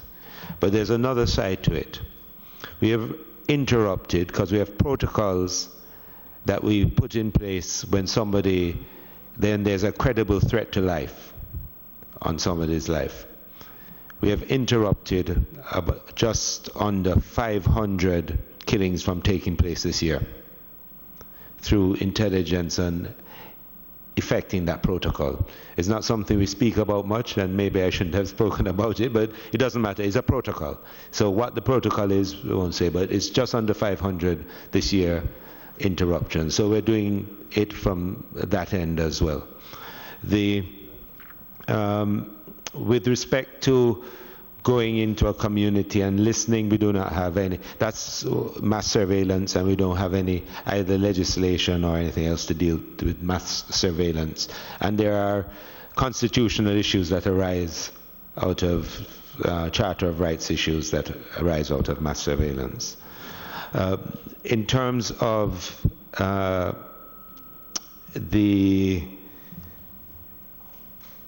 I think the other one was on, right.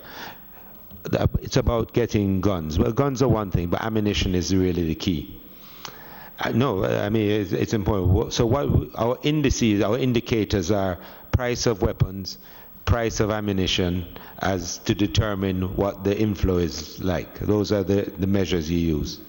Once we start to choke the ammunition flow, you start to see certain behavioral changes. You see less celebratory shooting. When you pick up weapons, which we used to pick up as a magazine with 3 rounds, now we pick up a 100-round magazine and an extra magazine, depending on what part of the country you're on. So it has shifted. Now a lot of the thing, and I can just leave it to the JDF to speak on this, a lot of the constriction of that will be what happens with our border control. There are weapons. I mean, we picked up weapons today.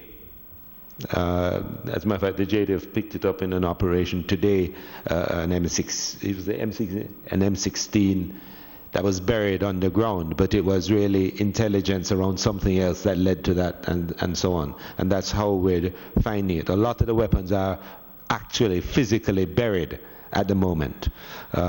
So, you know, I don't know that even in displacement, as you say, displacement is one thing, but it's not everybody who can just go somewhere and has somewhere to go.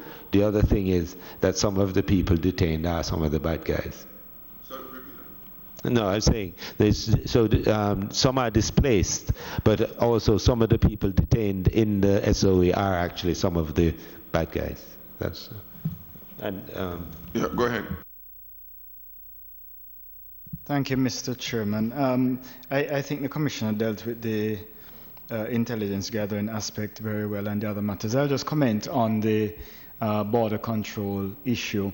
As we said, we are building out a robust maritime domain awareness system that has a number of layers. And the first of the surveillance aircraft that you asked about is an important part of that can go out a far way and look at what's happening and coming into our space.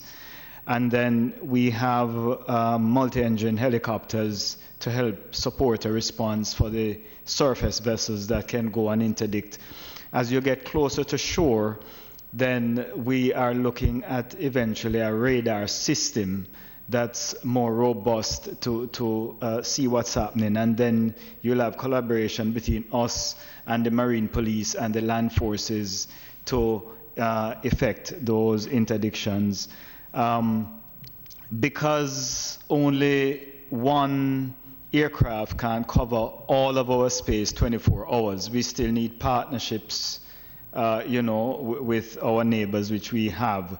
And so all of that is a part of what we'll be doing. We also need to pay attention, and this is where other agencies under the ministry and other ministries will come in. We need to look at the legal ports as well. Not so we have a mechanism in to look at the illegal ports, but the normal system through which goods come in could also be exploited, especially as we start being more successful in our interdiction. So we need a sort of complete plan with a number of agencies as a part of it. But certainly the capabilities that we are pulling together now, I think, will make a great difference in controlling our borders and making a significant impact on the number of arms and ammunition that are coming in, amongst other contraband. Fine. I want to finish where I started by saying we on this side, meaning the opposition, at the time of the declaration of the state of emergency in St. James, supported it, and we have voted for it to continue on every occasion because we feel that the people of the area, those areas, are comforted, are happy to see the police, the soldiers, but it cannot be an indefinite state of emergency. The police has its duty to enforce the rule of law, to reduce lawlessness, to disrupt criminal activities, to search and find weapons, etc., etc., etc. And these are things that the police does every day. School resource officers have been in place in areas where there's no state of emergency. And I go back to my other question. So we have supported it and we will support, but it cannot be indefinite state of emergency to continue social intervention, etc., etc. And I go back because I still have not been answered clearly what specifically triggered. There was no spike in activities, shooting, murders, etc., etc. In Kingston, what triggered? There was no spike, but I kept asking, or is it that you need a state of emergency to implement the social intervention program? Or if there is something that you cannot say publicly, we understand, we can go into the room and talk about it. So if the intelligence you got could not enforce the rule of law or disrupt lawlessness, and I put my question to you, was there a prison break at Horizon District Prison over the weekend that several prisoners escaped? Is there any truth in it?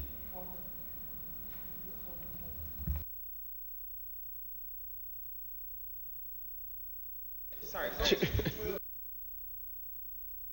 But Chair. Oh, you want to? Yes, I'm asking a question. I'm saying, was there a prison break at the maximum security prison Horizon detention center, maximum security center, sometime or attempt over the weekend that led to any concern by the security forces? It is circulating. I'm just asking. That's not, if it's something, if that it will be in public domain. It will be in public domain. I'm just asking because I'm still not convinced, because I know that some people are very guarded when it comes on to the recommendation for a state of emergency. It's not an easy thing to do, you know. And the chiefs know that it's not a simple matter to recommend that to the government. While it happened in Montego Bay and happened in St. Catherine, and we understand the basis of that, I still have not seen the basis for the recommendation by the two chiefs for the declaration on Sunday. And I'm just asking again in my final what happened?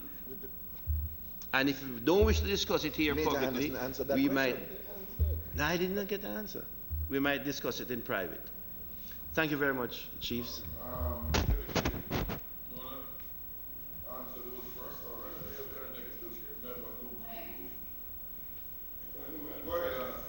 Member Daly, both chiefs.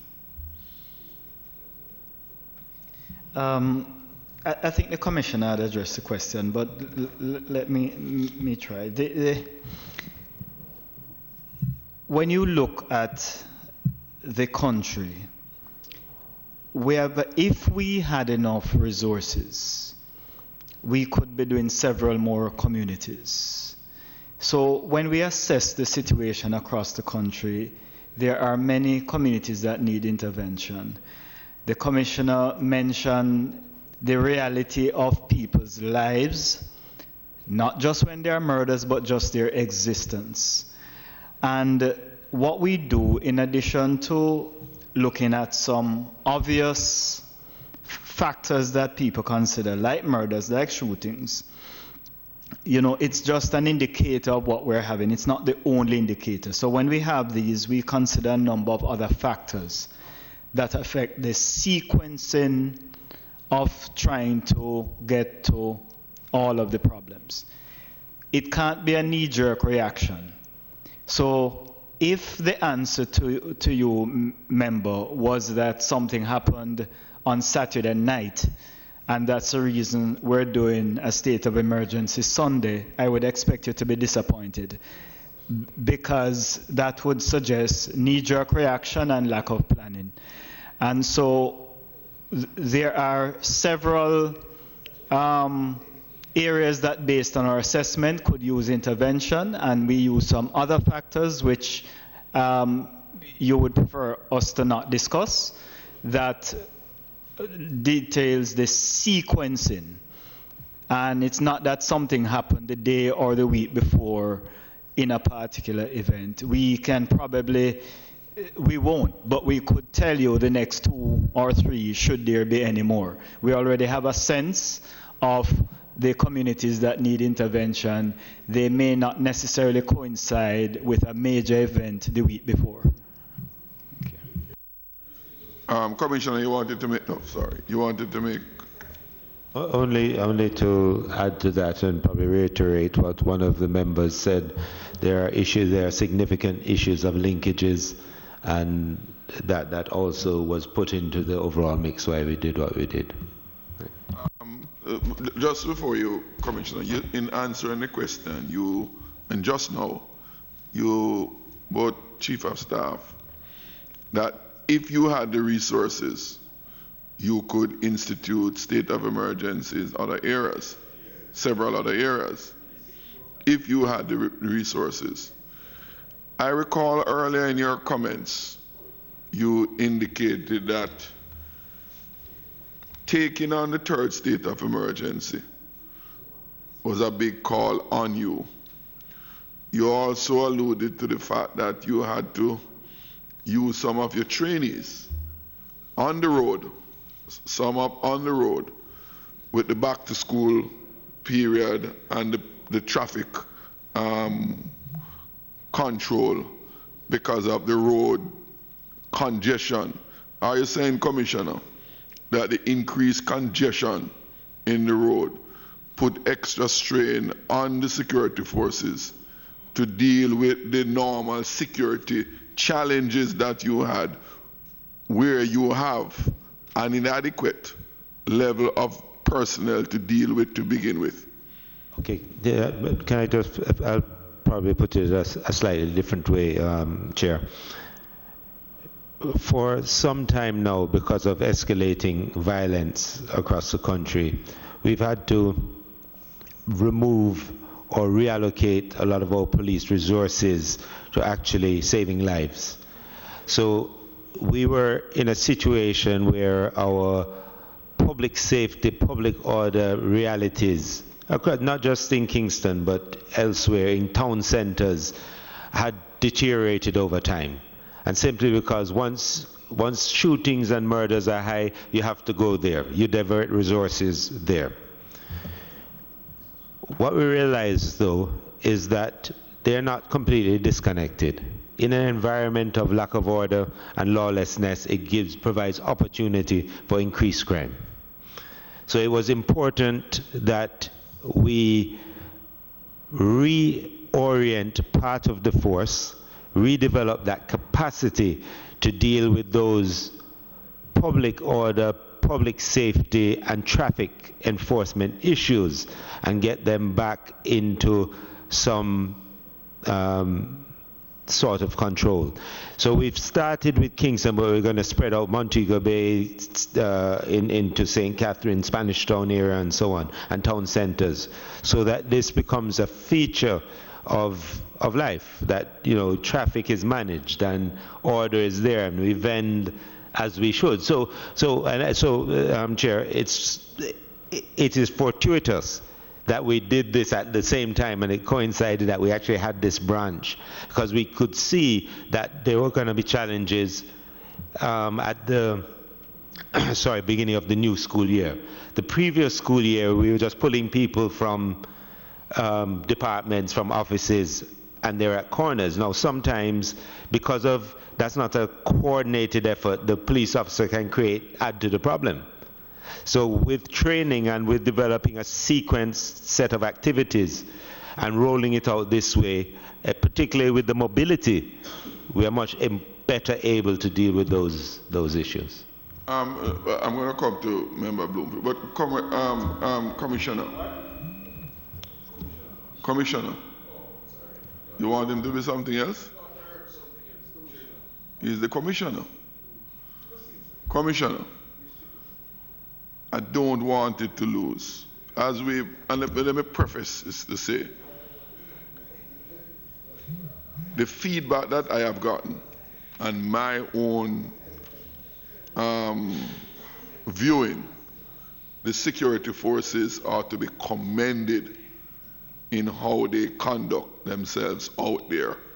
And given where we are coming from in the past, in some of the conduct of some of the security force members, both JDF and JCF, I think the force has come a far way in how they deal with the public. Now, one of the problems that has been reported, and we're going to be bringing in these stakeholder groups another time, these opening hours, Commissioner. I think we have not dealt with it frontal. The Minister, the Prime Minister, indicated that consultations have to be made with you.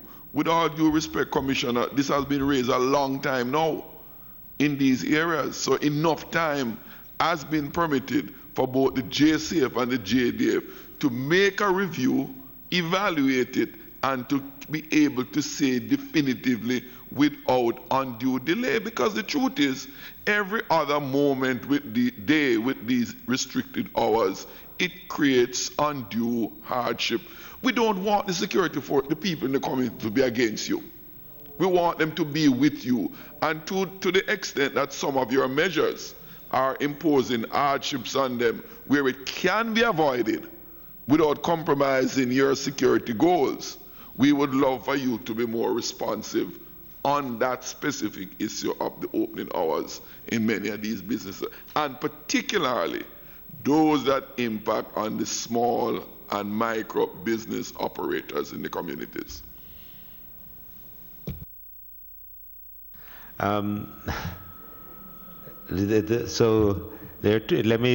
going to answer you, Chair, but I have to be very careful because you're talking about discussions between yourself and the Prime Minister and the Minister.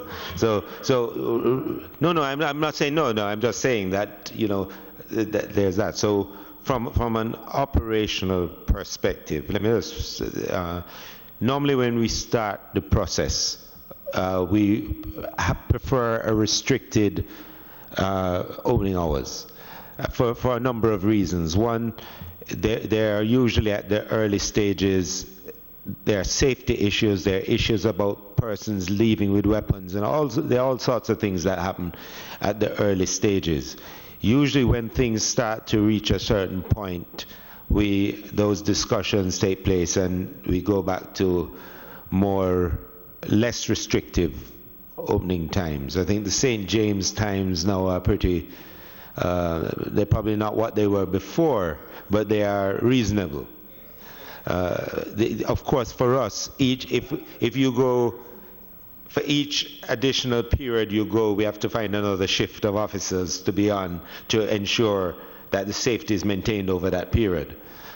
So initially, we tend to recommend a restriction of the period.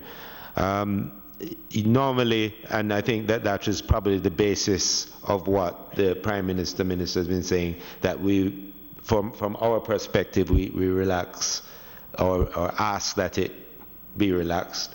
Usually it actually comes from the ground commander who says, things are okay, we can do this, because we're always there, so we recognize these problems that you're relating. We see it firsthand, and our intention is not to cause persons who are going about their legitimate business and businesses to shut. We know this, we're appreciative of it. But we have to save lives and we have to strike the balance. And so what I'm saying is you'll see that the discussion has changed and that we're talking about longer hours. No, Commissioner, with all due respect, you give me a response, but you don't give me an answer. No, what I want for you to say, the request. No. Hear what I'm going to say first.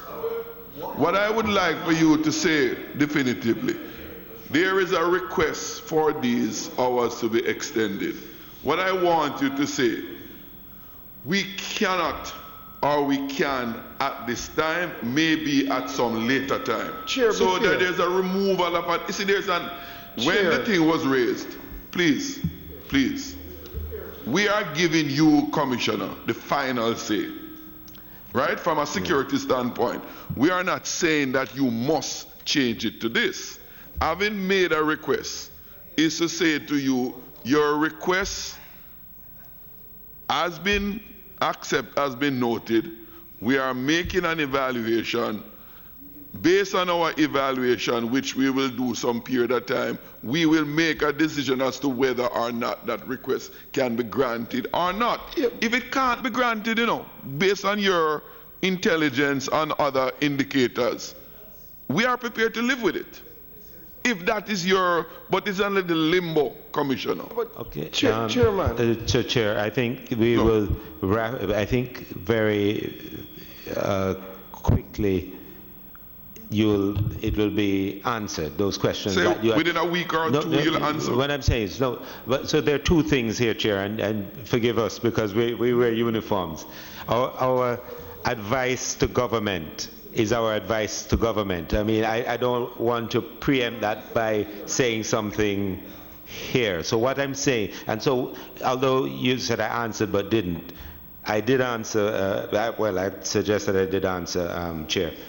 The answer is that initially we require it a bit more restricted and for specific reasons, and then afterwards, after we do an assessment.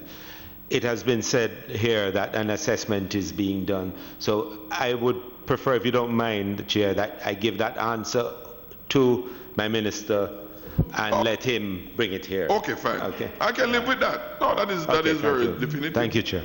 That's very definitive. But Chair. No, the answer the issue has been responded to. I can live with that response. Yeah, but Chair, I want us, and I must say it, we have to, in our conduct of the committee, also ensure at all times that we're fair to those we invite here. I've heard a question asked, answered, and the answer has not changed, because you started the question by saying that the minister has given you has indicated that an assessment is being done, and as such he will revert back, he will come back to you.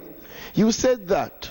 So the commissioner having given you the process which he gave you from the get-go, I think, Chair, and I am suggesting that we have to ensure that in our conduct of the committee, that those who we invite here are not badgered to try to get them to give the answer. I select the words to give them the answer that you want to hear. It's not fair, and we must nip it in the bud. Just for the records, I will say this much. For the records, I will say this much. The minister did indicate that the commander would indicate to me what the hours were. No, it would indicate, no, the new hours would not be private. The new hours would have to be public. But he did indicate that it is the commander who would advise what the hours were. And it's against that background, since the commander falls under the commissioner, that he would convey that, which would not be a confidential information. It would be a public information. It is in that context. But the commissioner has reasonably responded that the response to that question, he will channel it through the minister. And I have no difficulty with that. That is accepted. I'm sorry. No, I'm sorry. Before Member Fagan speaks, my hand was up. Just one observation. Members, please. It is now 18 minutes after 1. The Parliament will be convening at 2. We have to, when we don't have a sitting, we can extend it, but we have a limitation on the time we can detain the stenographer. One observation? No. One observation. No. There are about 4 members altogether, including yourself. I have a request. Right? I have a request. We have to make a decision as to whether we reconvene. I would like I would like us to reconvene in camera. Right. Really? Because we have a limitation on time. It's not our call to go indefinitely or to go to an undefined period of time. Mr. Chairman, 30 seconds. Comment. 30 seconds. No, there are 3 other members who are in the same situation. We don't need them back then. Let me put the matter before the committee. There is a suggestion that we meet subsequently in camera. Yes. Right? I don't think that's necessary. No, I am not going to restrict the members of the committee from asking any question that they wish to ask. That's not my remit or my authority. Mr. Chairman, can I point out? You might. Now that you're going down that road, Mr. Chairman, on a point of order, the point of order is that you as a chair should chair the meeting and so let the members them ask the question. But what I realize, Mr. Chairman, is that you have dominated the meeting. A whole load of questions and then we don't get to ask a question. Yes, that's a point of order raising. You're out of order. Chair. And the chairman, I won't comment on whether I agree or disagree. But members, we have to make a decision right here. The clock is ticking, and we have to bring the meeting to an end now. The question is whether we reconvene hereafter. Chair, I would suggest that we thank the members. I know it is difficult, but they appreciate the urgency and the necessity, but to take them away, Chair, for 3 hours with all that is happening, I think the members have come, they've shared. I think we should thank them. We have a number of other agencies that we plan to treat with. I know that there is a setup, I think the name escaped, the Security Council, that you sit on, Chair, or what is the name of the one that you sit on behalf of the opposition? I'm sure the name doesn't escape you, Chairman. But I'm sure there are other avenues through which we can continue the information flow. But I wouldn't want us to reconvene on this point. Suffice it to say that there's a supremacy of Parliament, and that is afforded to all the members of the committees in the Parliament, not to any one member. Well, I would just, for my part, Mr. Chairman, I just wish to indicate that I don't think anything has arisen that, for my opinion, that would require us to go. I'm sorry, 1 second. That requires us to go further, but certainly the general consensus, I believe, on the street is that, unlike years ago, when persons would comment. Chairman, you can raise a point of order. No. I want to make a decision about whether we. Yes. Any other members? Whether we convene with the officers. Okay. I don't think so. 1, 2, 3, 4, 5, 6. We want to make a collective decision. We will then decide hereafter if we continue. So on that note, at this point, please permit me, given the time of the day, I want to, on behalf of the committee, Major Generals, Chief of Staff and Commissioner, and your respective teams, and the Permanent Secretary, and our team, to thank you very much for appearing this morning, today, and sharing with us. And we will advise you further if we wish to have another in-camera or open discussion.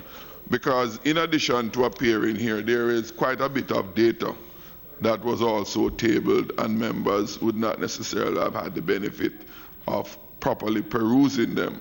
What we usually do, if there's any question arising from that, we will submit them in writing also for any clarification, which will help to inform the final report that we table before the House.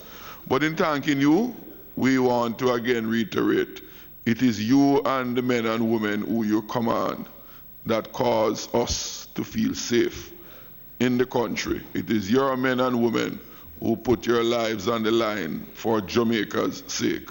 And we want to convey our profound appreciation and ask that you convey that to those under your respective command. Thank you. Thank you, Chair. We will meet at the next week, the 2nd. So at 10. So I heard somebody move for the 2nd of October. Now adjourn.